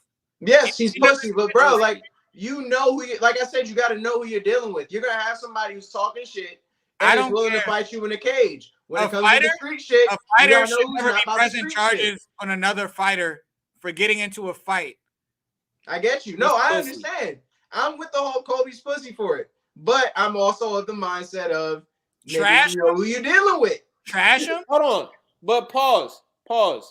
If you're Jorge, you already know who you're dealing with. You don't care. I was about to say, you don't give a fuck. At that you point, can get out. Who he is overrides who he's dealing with. I'm not saying that I did the same thing, but I understand it. You get what I'm saying? I understand. Because at the end of the day, shit. He's talking shit. He's talking too much shit. He's calling him a deadbeat dad. And first off, you don't talk about people's kids. That would have pushed me over the edge. Just that part alone. Is weak. There's no way around it. I'm going to tell you one thing, though, because I was thinking about this. And I was like, I think Jorge really approached this the wrong way. Because, like, Colby really shouldn't gloat over that win. I really think if they're really going to settle shit in a sanctioned manner, it should have been like some type of bare knuckle event. Facts. Down the line. But Colby wouldn't do it. UFC. Yeah, because he's a bitch. He's a bitch. Colby would have to be done. Colby wouldn't do it. Colby wouldn't do it, period. UFC's done with him because he's no longer winning. The second Colby stops winning, he's out. He sells the least amount of pay-per-views for someone in that elite category. The second he starts losing, let him lose 2 or 3 fights, he's out of there. Then that's where bare knuckle can swoop in because bare knuckle be offering big bucks. He would earn more in that fight than he probably is earning his. I just don't see. I think that the safest fight that Colby and Jorge fought, like that fight that they fought, is the only way that Colby would take that fight, and the only way he took it was because it was a safe environment. It was the safest environment that he was going to take it. But for it was safe enough for him to be able to wrestle and get out of a exactly. It all depends because when you're post your UFC career, it depends where your pockets is at, which will determine what you will do and how smart it is to do it. Look at Askren. Look at Tyron Woodley. You do things that may not be smart to do just because the money's there. From a fighting perspective, for that check, depending on where you're at pocket-wise when you're done your UFC career. But I mean, they even did the thing where they were like, Tyron made more fight off of them 2 fights than he did his entire UFC career. So from a pure fighting perspective, what are you doing boxing, Tyron?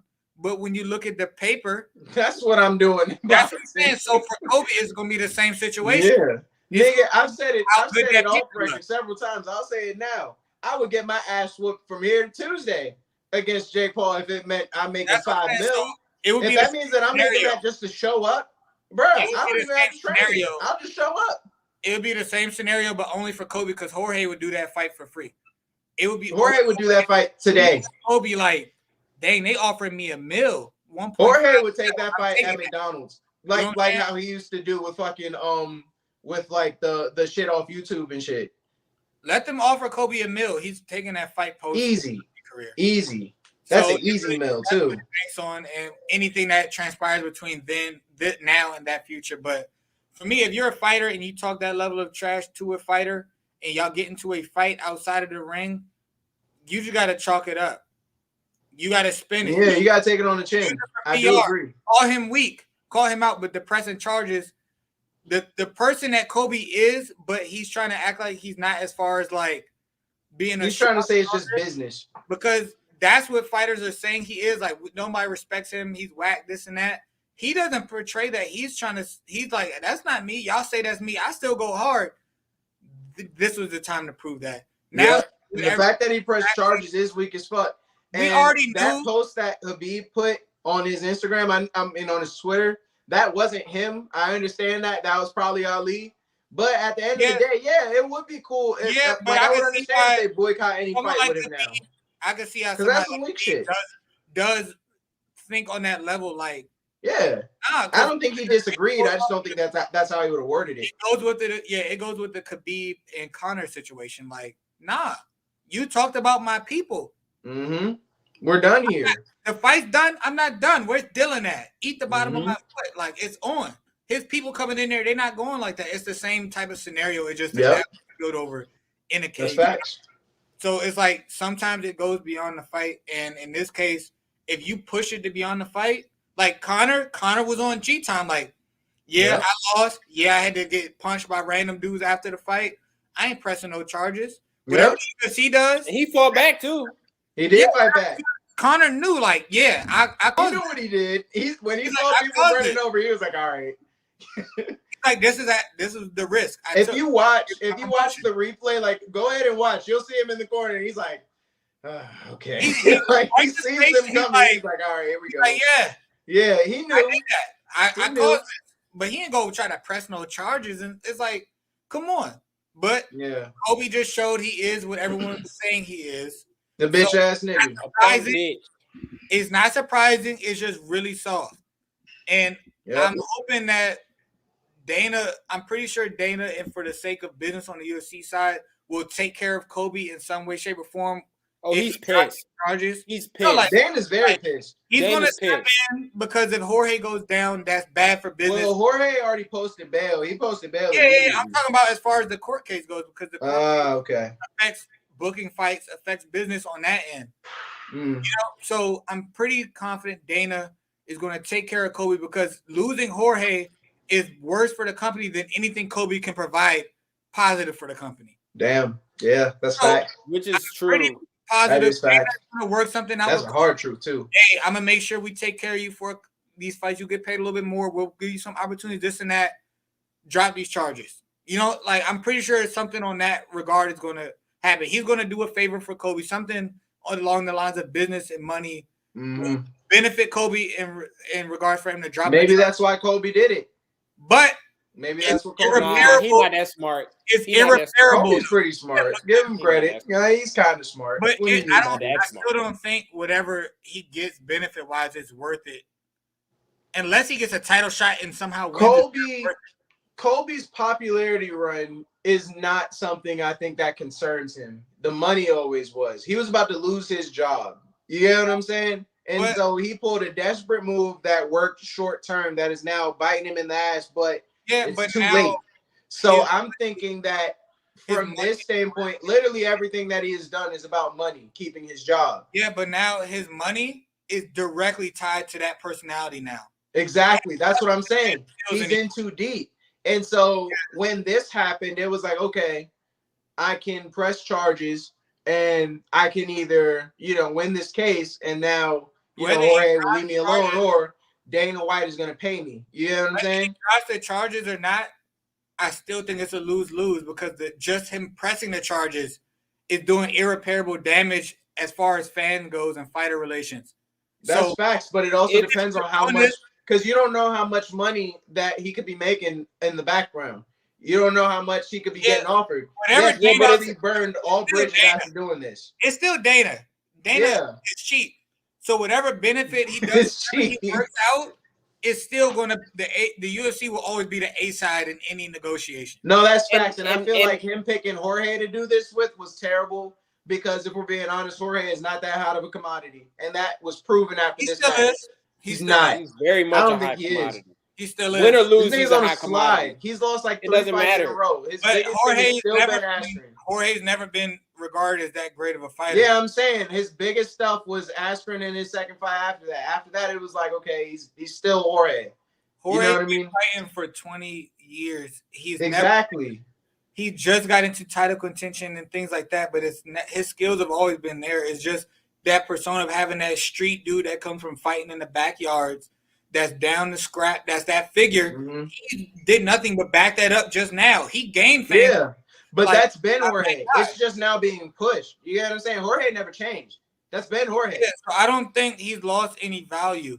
He was never valued as that title shot guy. But that's what I'm saying. I don't think that the UFC is going to put that much value or money in him anyway. It's like, all right, if they have to take an L on Jorge, they'll take an L. You know what I'm saying? He holds that value. For a couple more I think he does too. I think he does too. More L's at least. I think he does too. I don't think he does. You could throw Jorge with as long as he's not fighting Kobe and Kamaru, he's still he's the next top guy you want to see fight in that division. I would put him as a gatekeeper at this point. But you could be number 3 and not have to be a gatekeeper. Yeah, that's facts. You still there's still so many fights that he's a great matchup for. The Leon fight? Those wrestler fights are just bad for him. I honestly, because I know everybody's saying he needs to fight Leon, but I don't really even want to see that one. But the fans want to see that one. Yeah. I understand the fans only want to see that because of their fight backstage that one time. That's the only reason they want to see it. Him and Leon will sell just as much, if not more, than him and Kobe. That's true. They probably just sell means more. He holds value. That's what I'm saying. He still has a lot of these. But you're saying this though because the only reason he's holding value is because of the past shit that's happened in these fights. After he fights Leon, who is he fighting that's going to be a draw? Especially if he loses. He's only fought the top 2 guys in the top 5. You can say that about Leon, Gilbert, Wonder Boy. There's so many fights still. But I'm saying the draw. I'm talking straight numbers. You're not going to look at Jorge the same, especially if he loses against Leon. Like if his next fight is Leon, right? That's the one that makes sense. If he fights Leon and loses, his next fight is going to be against somebody who he doesn't have a history with, someone who he hasn't already fought, and it's not going to be the same. It's going to be like, all right, it's done. If Gilbert loses to Kazmat and Gilbert and Jorge is the next fight, that fight still is a big draw. Because Jorge hasn't fought a lot of these guys. He's only fought the champ and the number 1 contender, and then he dropped down to the next person he fought was Darren Till, who hasn't fought. He's like he hasn't been fighting a lot of those guys. You can say the same shit about Kobe too, because outside of Leon, even though I don't want to see the Leon fight, who can he fight? I think that both of these fighters are like, they're great fighters. But in terms of you're talking about money and pay-per-views and numbers, which is what UFC is about. Style-wise, Jorge's style goes a lot further than Kobe's. Yes, That's facts too, because he throws hands. When Kobe loses his like that persona and he loses a couple fights where people don't care, he's going to drop off quick. Bye. Jorge can still stick around because at the end of the day, he's still that guy that can throw a flying knee, knock somebody clean out. He has hands, and he's going to scrap. So yeah, Jorge's going to scrap. Kobe's going to wrestle. That's the biggest difference. I get you. I get that. Outside of about their numbers, fight, nobody wants to see Kobe fight. Nobody wants numbers. No, when Kobe starts losing, Kobe is out of here very fast. Yeah, nobody wants to see Kobe fight now. Yeah, it's boring. It's very boring. The numbers, if you're going off the numbers though, Jorge, if Dana was gonna pick one, he's picking Jorge. He's picking Jorge. If you think about it now, it's a lose-lose. Going back to the lose-lose point, where is Kobe getting this money from anyway? If nobody wants to fight him at this point, Dana. If relations between, if that'd be a good fight. Hey, who is Dana supposed to fight? Was it Tito? Yeah, he pulled out. Yeah, Tito. Yeah. Hey, Dana White on the UFC game is OC. Yeah, he's really on it. I didn't even know. They made him real overpowered. He's like Shrek on that joint. Wild. He's like God. That's like Bruce Buffer on Let's Get Ready to Rumble or Mark Buffer. He built like Fedor or Emelianenko on that joint. Yeah. I can see that too. I can see he's probably built just like Fedor. But yeah, the situation is crazy. It's entertaining from a fan perspective. Dumb on Jorge's part, weak on Kobe's part. So it's a lot going on. Kobe's fucked. And everybody in his corner is probably pissed at him right now. Probably. I think everybody's trying to get him to back down. He probably will. The issue is he should have talked to somebody because even if you back down, it's too late. It's the initial. You already showed yourself. You can't recover it. Yeah. So it's one of those, but it's Kobe. He's not trying to appeal to anybody that calls him soft in that scenario. The people he's trying to appeal to are the same people like, yeah, this thug, that thug, he deserves to go to jail. Put him under jail. And they're clearly not giving him the numbers that he needs. That's what he's trying to appeal to, even though those people don't buy fights, clearly. But that's what he's trying to appeal to. It's funny. Hey, look, those you know people. Because if you think about it, they're both Trump supporters, right? And I'm not trying to get too political, but they're like both spectrums of Trump supporters, him and Jorge. You get the weak ones who talk a good game, and then you get the ones who are like down for the shit, but stupid as fuck. So Jorge's an outsider. He's in that group. They attract different type of people. Kobe attracts the group that only backs you when you're doing something good for their cause. They do the same shit with cops. Yep. If a cop is doing them wrong, they're like, fuck those police. The cops, But if the police are reprimanding quote unquote thugs, the bad guys, i.e. black people, they're like, oh yeah, blue lives matter. Yep.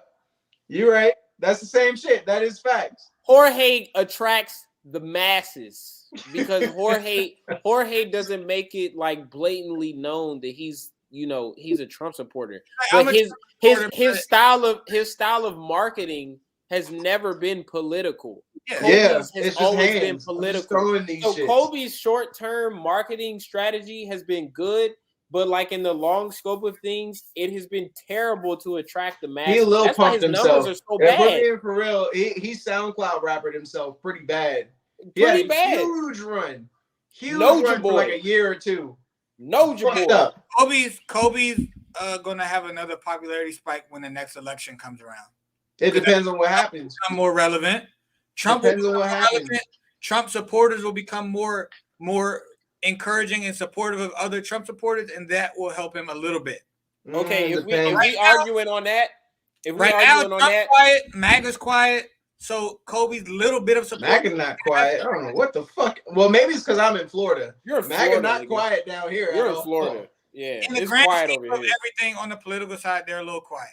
Trump talking. Y'all in the Capitol, bro. Hey, look, I'm in the South. I ain't used to this shit. There's already Trump 2024 signs. I was about to say, I've seen many Trump flags and many Trump 2024 flags. You know how many of them joints have been taken down? You want to know how many of them joints have been taken down since the insurrection? Damn near all of them. They're in the tuck. They're waiting. They're plotting. Not down here. They're waiting for their leader, Trump, to say, "Hey, let's rally it back up. We picking up." And when that happens, if Kobe treats it right, he goes to the rallies and he does. Nah, Trump's gonna dump his ass. I think that. Yeah, he is. He'd rather back Jorge. That person that was trying to use Lil Pump, like anybody that can bring a. Trump is gonna anybody that's rocking with Trump. Trump will rock with them, at least in the eyes of the public for a second. Yep. But I feel like it's only when it's beneficial. I feel like for Trump, it's only beneficial. Yeah. Yeah. He's in a position where he's right. He's rooting for president. Any publicity is good publicity. When you're rooting for president, any is good. Mm-hmm. He's gonna be fucked though if he can't run again. That's what I'm saying. Because I don't want to jinx it. It's gonna rise again, and all this is for naught. He aligned himself with so many things that don't involve, that have nothing to do with fighting, that dictate his popularity now. You have to hope. He's not viewed as a fighter anymore. Yeah, you have to hope Trump and MAGA is relevant, or these blue collar people that support you, these people that support how you talk and how you act. Y'all remember when they tried to show that Kobe got bitches? Like that was ever a thing. Like they pays them to be on those posts. Yeah. You remember that shit? Like they showed him like with a pool full of white blonde bitches. Yeah, like all right. He attaches himself to these gimmicky things that the second those things are relevant, he's no longer relevant. Yep. So that's why all those blondies got BBLs too. That's the funny part. And it has nothing to do with that. I was about to say, hey, look, welcome to Miami, my boy. And unfortunately, I don't think he'll ever get another title shot. He shouldn't. Because I don't think he's not fighting Kamaru no more. He's gonna have to go through some people like Gilbert Burns, who does. What's his name? What's Kobe's name for Kamaru? Marty Fake Newsman. Marty Fake Newsman. He's gonna have to go through people like. He's not fighting Marty no more. Or Kazmat. Or people, Gregor Gillespie. These people are nightmares. I want to see him fight Cumshot. Not gonna hold you. I want to see him fight Cumshot. Are nightmares for Kobe. I want to see him fight Cumshot. Just him and Gregor Gillespie would be a very good fight. Him and Cumshot be funny as fuck because he's not out wrestling him. That's why I think that Kobe caught a run and it got him to those 2 title fights. But I don't think he has a way of getting to another title fight because the people he has to go through, none of these guys. All the guys that you have to go through can wrestle. So real quick, Noah, you got to make a poll on either Twitter or Instagram on the story, and put what's the best, what's Colby's best nickname? Because I feel like it's Cumshot, but Marty Fake Newsman might be. Marty, look, Cumshot's gonna get it because it's so inappropriate. Marty Fake Newsman has to get it just based on who Trump is and his whole fake news shtick. All right. Yeah, and they call my man's name is Kamaru. Why are you calling him Marty? That's what I'm saying. Why did you imagine no. That's the most. I actually talked about this. I don't think you were on the show this He was not on the show. You never heard of the Marty story? What? Tell him. So I'll tell it again. So Marty came about because of Ben Askren. So remember when Ben Askren first came about in the UFC, he was talking shit to all the fighters and he was talking shit to Kamaru and he was calling him Marty. And Kamaru was just like, bro, stop fucking calling me Marty. Like, that's not my name. Kobe was like, oh, that gets you mad, huh? Yes. But Ben Askren got Marty because they were all in like a MMA camp. And everybody apparently was calling Kamaru Marty. And so that's why Ben was calling him Marty in the press. And to a degree, Kamaru did it to himself because when he was in college, he was embracing that the American side. You know, he was embracing American college. And I'm Marty. But when he got UFC, I'm Kamaru. He's pushing his roots. He's pushing more of his. Hey, bro. He's appealing more to his. Real, man. I'm a victim of it too. I went by TJ my whole career in college, and I regret it. Such a fraud. That shit sucks. I hate TJ so much. My wife won't even stop calling me that shit. Yeah. You came back and they was like TJ, and I was like, who the fuck is TJ? No, I'm gonna be honest, bro. It's so easy, bro. So that's where I feel about. Why don't they just call you T? I feel for Kamaru. Listen. when you move to a place where nobody knows you and you have to re-establish everybody and get them to all, it's tiresome. I'm like, I got my niggas. I done did this already. For the sake of the social interaction, you're not going to decline whatever name you're given as long as. Bro, you be tired. Like, I did this for 18 years. I'm not about to correct another 50 people. I'm sick of this shit. Just call me what you want. And then in your head, you're like, I'm not going to see these people after 4 years. So fuck it. When you're in college, we notice the females are going to dictate what you're getting called. TJ That's is very true. Very true. Listen, that's great. I can't confirm or deny that the bitches were involved in this decision. I know no dude was the first one to call you TJ. Yeah, that's facts. I know that came from. It was his wife. It was his wife. Oh wait. It was a dude. That's why he muted himself. Whoa, what? No, what? He's just you mute yourself? Mad. Huh? He's not talking about his early college. I don't want to talk about I don't want to talk about this. Yeah, this was college, okay? I am not my college self. Do you want to remove yourself again? All three of us was at college. Do you want to remove yourself again? No, it's okay. I can't. I already done came back. It's too late.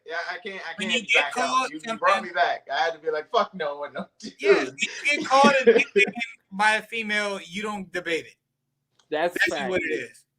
I get called. That's why my name is still and forever always Noah. I hate being called Jamie. Jamie. Call me that. But Jamie? They called you Jamie? I've been called Jamie. I've been called Shay. My nickname was Shay Shay. People would call me Shay Shay in high school. You can't shake it. Female was Tell calling me you went to an HBCU without telling me you went to an HBCU. No.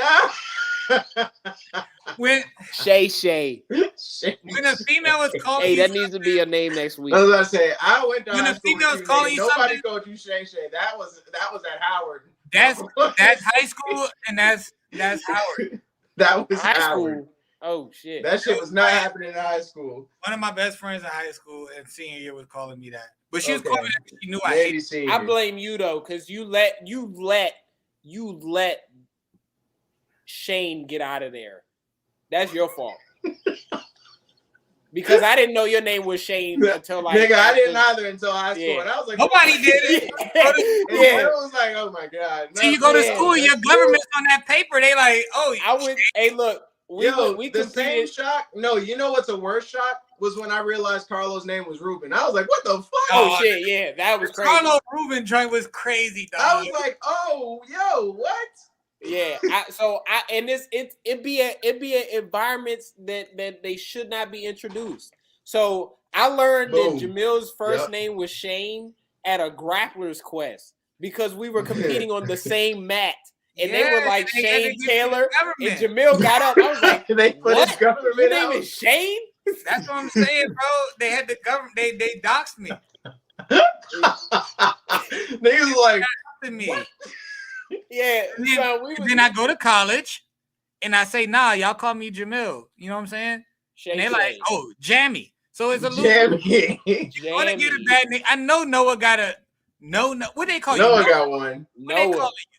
I mean, Noah's easy though. Noah's an easy one. Noah. It's Noah. It's always and will forever. No one in college gave you a little. I would have accepted Hiapo though. That wouldn't have been bad. I mean, I go with that now. No, it's always Noah or Daddy. You know what I'm saying? That's enough of him. You said it's always Noah or Daddy. It was the way you said it, just like that. Or Daddy. Like, okay, all right, nigga. I don't give a shit. That was a good one, though. That was a good one. I give you credit. You just muted me because you know that was great. Yeah, that was great. I'm not gonna lie. I wish I thought of it first when it was my turn on the hot seat. That was genius. Very genius. I mean, like, I really didn't present any, outlet of not being called Noah. Like, I mean, that's your name, though. You get what I'm saying? Mine is like, it's right there. It's the two capital letters in my fucking name. Yeah. You know what I'm saying? So Noah, why they could have called you T. Noah's a solid name that almost is like a nickname because it's a short name, but it's a full name. So Noah is like, you just Noah. I can see that. Somebody would have to reach to give you a nickname. Yeah. And even the nicknames that I have aren't reaches, except for No. But nobody calls me that. Only one person in their life tried to call me No, and I shut that shit down real quick. No, I say I don't remember who. Unless you mean your girl. No, high school. No, she. I'm not even gonna say that. You incriminate. No, because she calls me daddy too. But nah, let me stop. But all right, moving on. No. She don't call me No. Yeah. I ditched No. Like I have a whole bunch of nicknames, but like honestly, if it ain't my grandmother or like my aunts, I don't want anybody calling me that shit. I feel it. I feel that. Because I got a few, but it's like, the normal shit that I get is fine. I just hate my family. Yeah, I don't care. And I'll even throw them out here. It's Noe and my little, I'm not even gonna tell that story. Noe. That's the one that I fuck with the most. That's cute. All right. But all right, moving on, yo. All right. So another arrest that we had, right? Connor. Talk about it.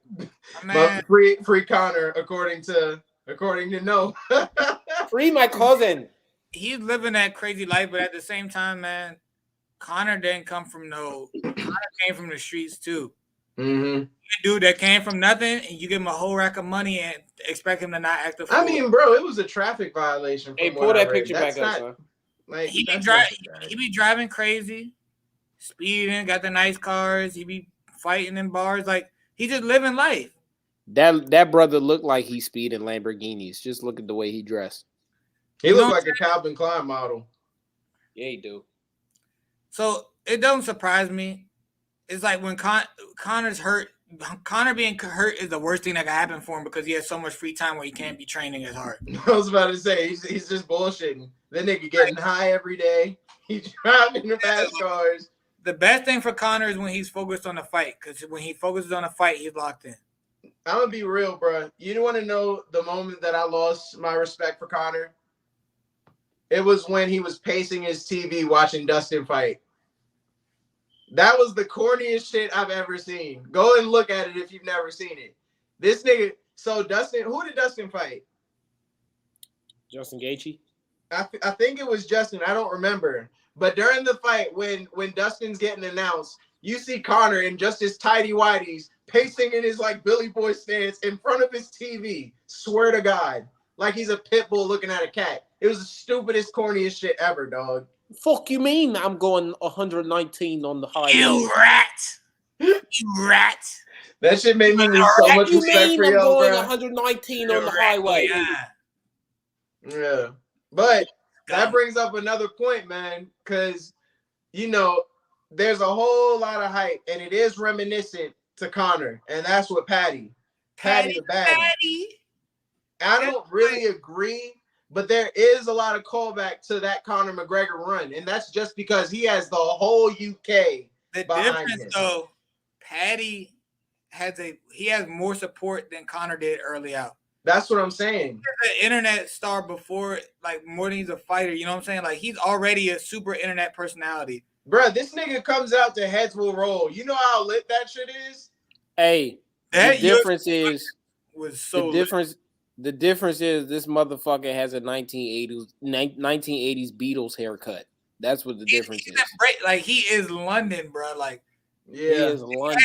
Look at him. UFC London look like the most lit UFC I've ever seen in my life. Nigga, what? I said that on In the Mix. I was like, I've never seen a crowd that lit. Bruh, you had Maddie the Meatball. Every time Maddie the Meatball? Yeah, that's her nickname, the Meatball. Every time one of their people won, bro, it was crazy. They were going wild. Oh, he muted himself.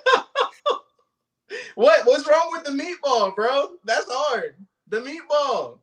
Look at her head, dog. No, I gotta bring you back. No, he said no. Hey, I call a very specific type of person a meatball, so I'm not calling her that. That's a meatball. Bruh. Meatball is not a good nickname. I ain't mad at it, bro. But yeah, the English pop that I heard, that like whole fight night was so fucking lit. That was on par with like some pay-per-views, bro. What the fuck you just say? He said, "Go ahead, repeat it." She's like a cauliflower grit cream of wheat meatball. She's a cream of wheat. Cream of wheat, right? Cream of wheat ball. Cream of wheat ball. That's foul. Look, bowl of grits. Big bowl of grits, boy. Damn. Ain't no butter in them grits, boy. Them things. Yeah. But no, man. When it comes to Patty, bruh, like, I like it. Yeah, I don't think that he'll have as long of a pop unless he goes and changes some shit. If he keeps working and he's good and he puts in the work, man. The way he talks though, it's like he doesn't really want to be heel. He has a Twitter mouth. You know what I mean? Like his Twitter mouth is kind of wild. And when you're lit, you're gonna make a lot of people mad. A lot of people don't like being that new to fighting or that new to the UFC and be talking like that. Yeah. But people that's his personality. But when you hear him in the presses, it's not that bad, bro. You get what I'm saying? Like it when Conor did it. They don't like people are so much about the respect. Like, hey, you ain't done nothing yet. So, but I don't think that Patty is gonna come out and be that disrespectful like Conor has in the past. You get what I'm saying? He got that. He already got beef with somebody. He do. The hands. Patty just high off life. He high off life, and a lot of people can vibe with that. And some people, if the energy don't match, you're not gonna like it, and he don't care. But a lot of people match that energy, especially people in his homeland. If you don't like it, he's gonna be more in your face. I'm a fan, like I said, just off the entry. When I heard this shit, I was like, "Oh, this nigga lit." He was a black. Hey, look, he was a black man that went to a PWI in another life. Chill out. I'm not giving him that title yet, because I'm a black man that went to a PWI. Don't you ever fucking. You know what? How fucking dare you? Patty's lit. He got the whole country behind him. I hope he has a good yes. I like his run. I like his type of hype more than Sean O'Malley's. I would say that. Shout out Frostberg, man. And I like Sean O'Malley. What you said, bro. We lit as fuck. I had a great time at that. I'm a black man that went to a PWI, so I don't know why you muted me. That's facts. I'm a white man that went to a HBCU.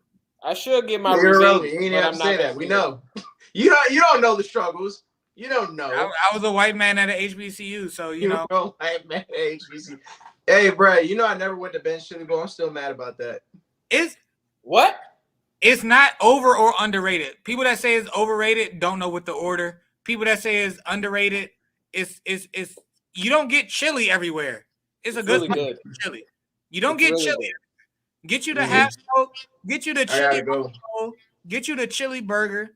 Get you the breakfast. The breakfast is sneaky. I think you told me that the breakfast is actually the French toast sneaky, shit. Bro. That bread be swimming in that little French toast serum for until you order it. It's in there.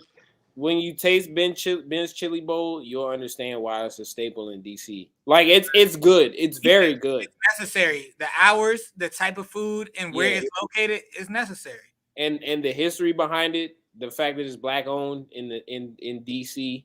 So yeah, I'm gonna get it when I come back up there. I'm gonna grab it. And there's sit down. Ben's next door, their little uppity like brunch next like fancy restaurant spot is actually good. Is Ooze and Oz right next to it? Yeah, but don't go to that Ooze and Oz. That Ooze and Oz is pretty good. It's the OG. That's the OG Ooze and Oz, but that's also the health inspection failure Ooze and Oz. You gotta go up Georgia. You gotta go up Georgia. No, don't go to that one. Go up Georgia. I've already went to that shit like more than my hands can count. Go to that was being because of location too. You gotta go up Georgia past Howard to the one by the Walmart. It's like attached to the Walmart. That's the sit down Ooze and Oz. That one will get you right. They passed their health inspection. All right. So last story I got rounds next time we out all in the city. Yeah, because when I come down, I gotta make some stuff. But I got one last story. Yeah, we'll do a show together too. Just off of what Dustin was talking about on Twitter, bruh. Like, I don't know if it's confirmed or not, but he's talking like Nate really did retire. Like that fight's not happening. He's done. Today Nate came out and said he wants out of his contract. Yes. Today. I was just gonna say that. He just tweeted that shit out. So he's been talking about trying to get a super fight on Bellator. I'm forgetting with who. He's been saying it. Michael Page? Huh? Page? I don't know who he was talking to. Oh, dang. He was alluding to a fight, and that fight would have to be Bellator. Yeah, I've heard that he wants to jump to Bellator. for his last fight. Interesting. Honestly, Why? I don't see who he would fight in Bellator. It was a very specific person that he wanted to fight. Because he was trying to fight soon. Yeah, I know he's been pushing for a fight, and I thought that the Dustin fight would be a great retirement fight. But so hearing what Dustin was saying, I was like, oh shit. Yeah, no, he wanted it wasn't a specific person. He wanted to be on the same card with his longtime teammate Yancy Medeiros. Okay. He wanted to be on that card. So he didn't have an opponent, but he was really pressed saying he wanted to be on that card. And when I saw that, I was like, so you want to be on Bellator? And then today he was like, he's trying to get released from, he's like, release me from my contract. But who the fuck would he fight? That's what I'm saying. At Bellator in lightweight. He don't care whoever. He don't care. He wants to fight. Isn't Yoel in Bellator? He want to fight on the card with his teammate. He don't care who. No, I mean, yeah, but Yoel be failing his medical, so. Yeah. Damn. I mean, I don't know. He could fight Benson. Benson just signed back over to Bellator. I don't want to see that fight. No, I don't either. It'd be interesting a little bit because both of them used to fight in the same division in jiu-jitsu tournaments. They had fought in jiu-jitsu before. But you're not gonna want to see. You don't want to watch a jiu-jitsu fight for Nate Diaz's last fight. You get what I'm saying? No matter where it goes, because both of them are so willing to take the fight wherever. So it'd be interesting. I mean, he could fight. Fuck. Is it Connor's brother or relative? I don't know. Usman, Nurmagomedov. Umar. Oh, you know what I'm talking about. Nurmagomedov. Yeah. No, he's not. He don't want that fight either. Whoever. He just wants somebody that's going to get him some money. He wants some bread. He want a wrestling or a BJJ match. I know that for a fact. He's like, if I'm not going to get the bread that I want, I at least want to be fighting alongside my homies. That's kind of where he's at. So he's like, hey, if y'all not going to give me the fight and the bread I want UFC, let me go fight with my homie that's fighting on Bellator, because that's my boy who's been rocking with me since day one.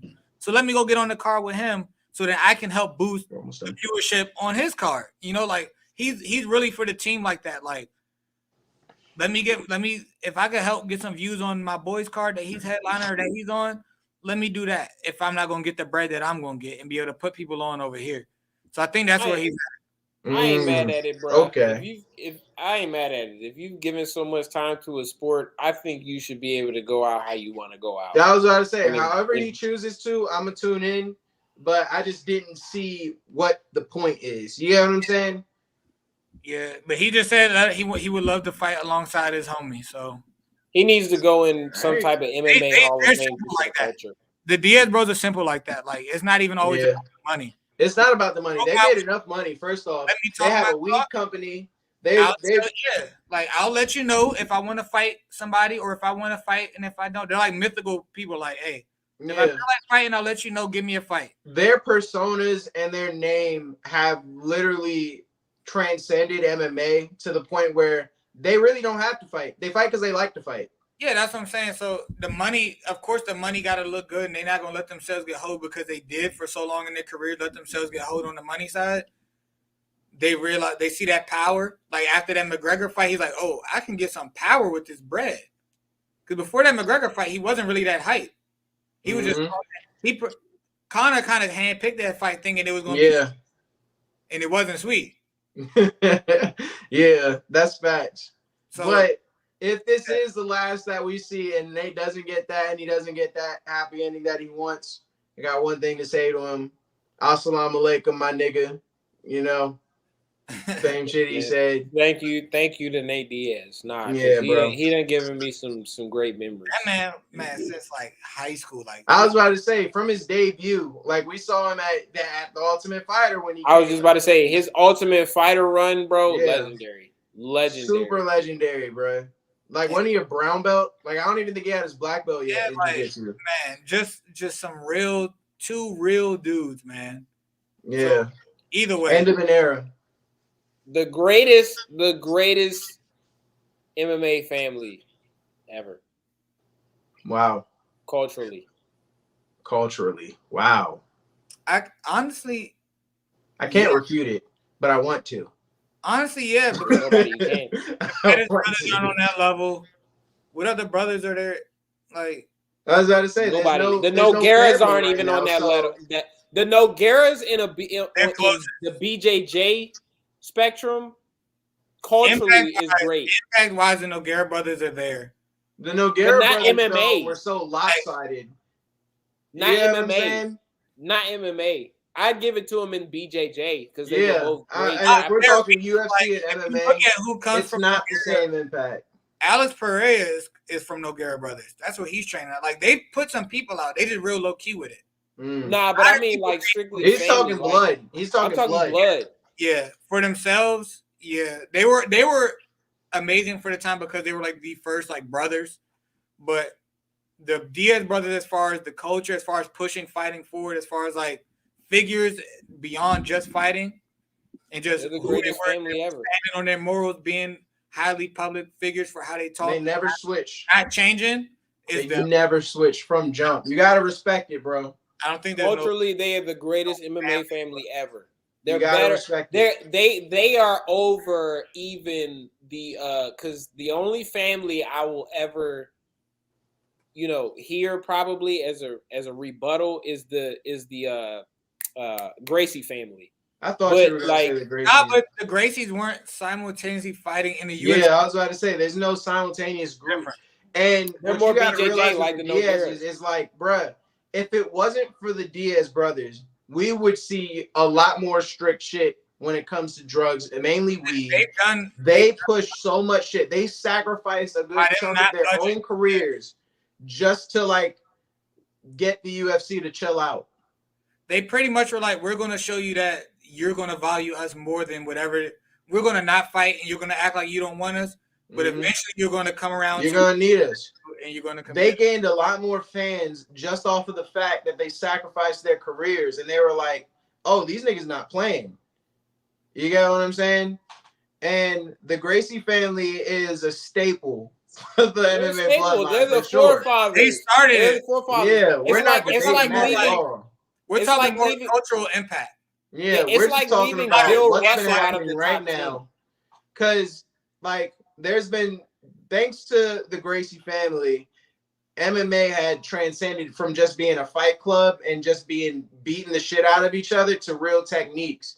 But from that, now you have so many more techniques that are now dominating the sport. And I was just talking to a friend about this shit, where it's like right now the style that's dominating is the Nurmagomedov style, which is that Sambo kind of wrestling, trap that arm on the cage, and then beat the shit out of you or submit you because you quit. You know what I mean? Yeah. Every era has its style that is that. I would also. The kickboxers are making a resurgence because these kickboxers are focusing on learning how to defend takedowns. Yes, exactly. I would also go out on the whim and say that they're probably the first guys to really be okay with the role that they had in MMA, like, and be verbal about it. Like, yes. Nick and Nate made it clear, I don't have to be champ. I just want to fight. Yeah. Everybody else, whether they would literally say, just don't give me a bullshit fight. That was both of them. That was their only ever request. Don't feed me nobody who's bullshit. Give me a fight. Give me somebody who's guys. And now guys are very, very content with being verbal about the role that they have in MMA and being completely okay with that. Ugh. Like Bobby Green in that fight night against he was like, I don't want to be in the main event no more. I want to be in the first fight so I can leave early. I mean, think about what's his name, Derek Lewis. He said, "I don't need a belt. I don't need a belt. I just want to knock him out." Yeah, that belt money nice, but just keep sending them towards the work ethic, bro. The work ethic that it takes. Yeah. It takes a whole different type of thing, bro. So if you're satisfied with the check that you're getting, I wouldn't put the Gracie family as just MMA because they're BJJ. They may be the best pure family in combat sports. There we go. Because what family, as a family, did that type of thing with their family? When you hear the Gracies, you're shook. Like, look at everything that they've done. Even though they're MMA, okay, but I'm talking about just like as a whole family, they're the only one. So that there is no boxing whole family. You had the Mayweathers, that's the closest, but even then it was like they're not even close because it's only Floyd. The Gracies. It's only Floyd Jr. Floyd Jr. is the only relevant boxer in that family. Floyd Sr. was a great Olympic boxer. Great coach. Helping Floyd. Great coach. But the only person because of Floyd. Yeah, Floyd Mayweather Jr. It was only because of Jr. Every Gracie has their moment. Greatest family in combat sports, like as a whole. Like generations after generations, and what they've started and how they started everything. So I wouldn't even limit them to just MMA. It may be the best family in combat sports. So wait. Then now I got a question. Would y'all consider professional wrestling as a combat sport? I don't know. You gonna say the McMahons? Fuck no. The Anawais. Yeah, I was about to say them Samoans, my boy. Them Samoans in wrestling. Samoans. They got an impact. That's why I asked. That's the only reason why every Samoan that touches is fucking gold single time. Every single time. Yeah. They're the only people that have contested the whites in the WWE. Is them Samoans. The Gracies up there, they literally started that joint. Yeah, that's facts.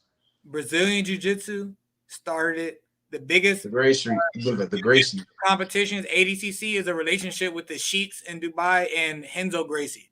UFC is Gracie. Started with Gracies. It was for the Gracies. You know what I'm saying? Yep. IBJJF is Gracie's. So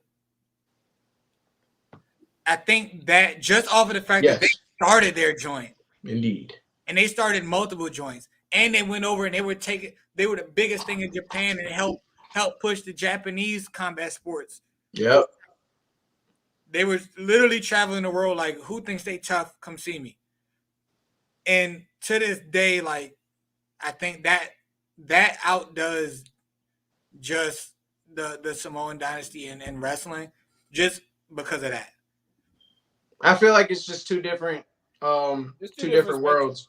Yeah. You can't compare the two. As far as bigger, you got to give it just off of who The Rock is. You got to give it to that. You gotta credit The Rock and Roman. The Rock is them two are like the biggest. He's the biggest draw on planet Earth. I didn't even realize Rikishi was in there. You know what I mean? Rakishi's in there, there's so many. The Usos are his sons. Yeah, the Usos. Yeah. So it's like it's ridiculous. You got Solo Sikoa, who was like probably the least known. Umaga is in that family. Umaga is in there. Yeah. And the fact that they have the most popular person. Nigga, is Samoa Joe in there?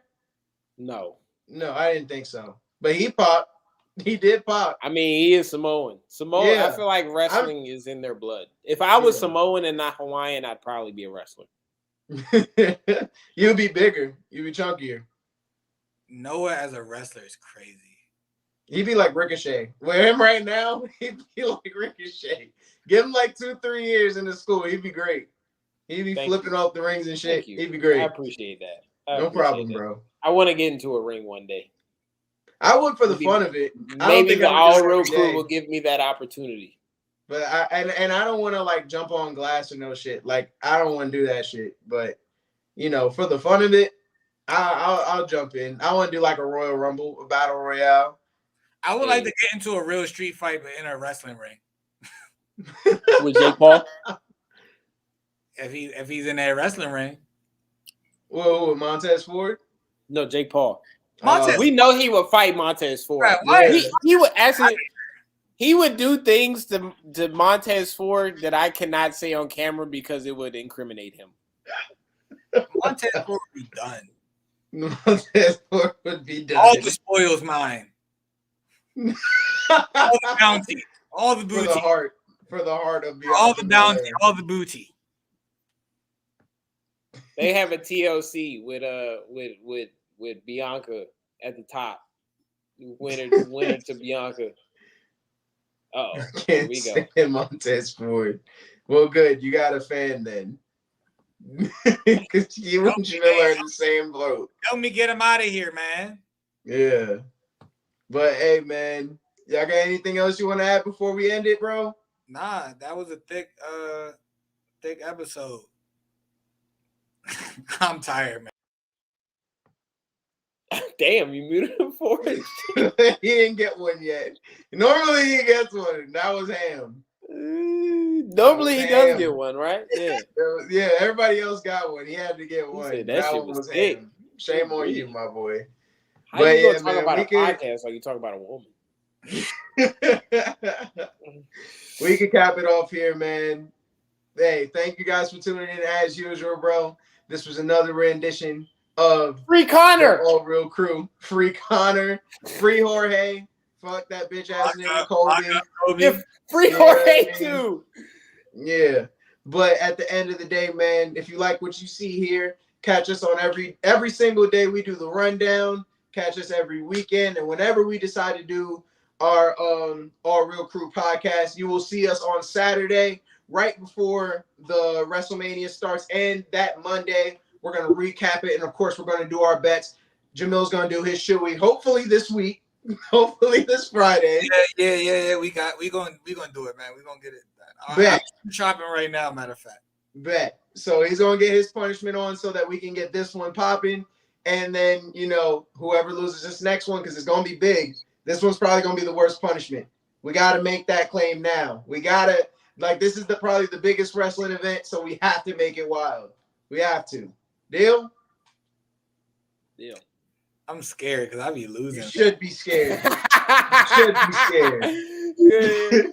But yeah, man. So until next time, guys. This is Tijon, Noah, Jamil, and we'll catch you guys later, man. Keep it real.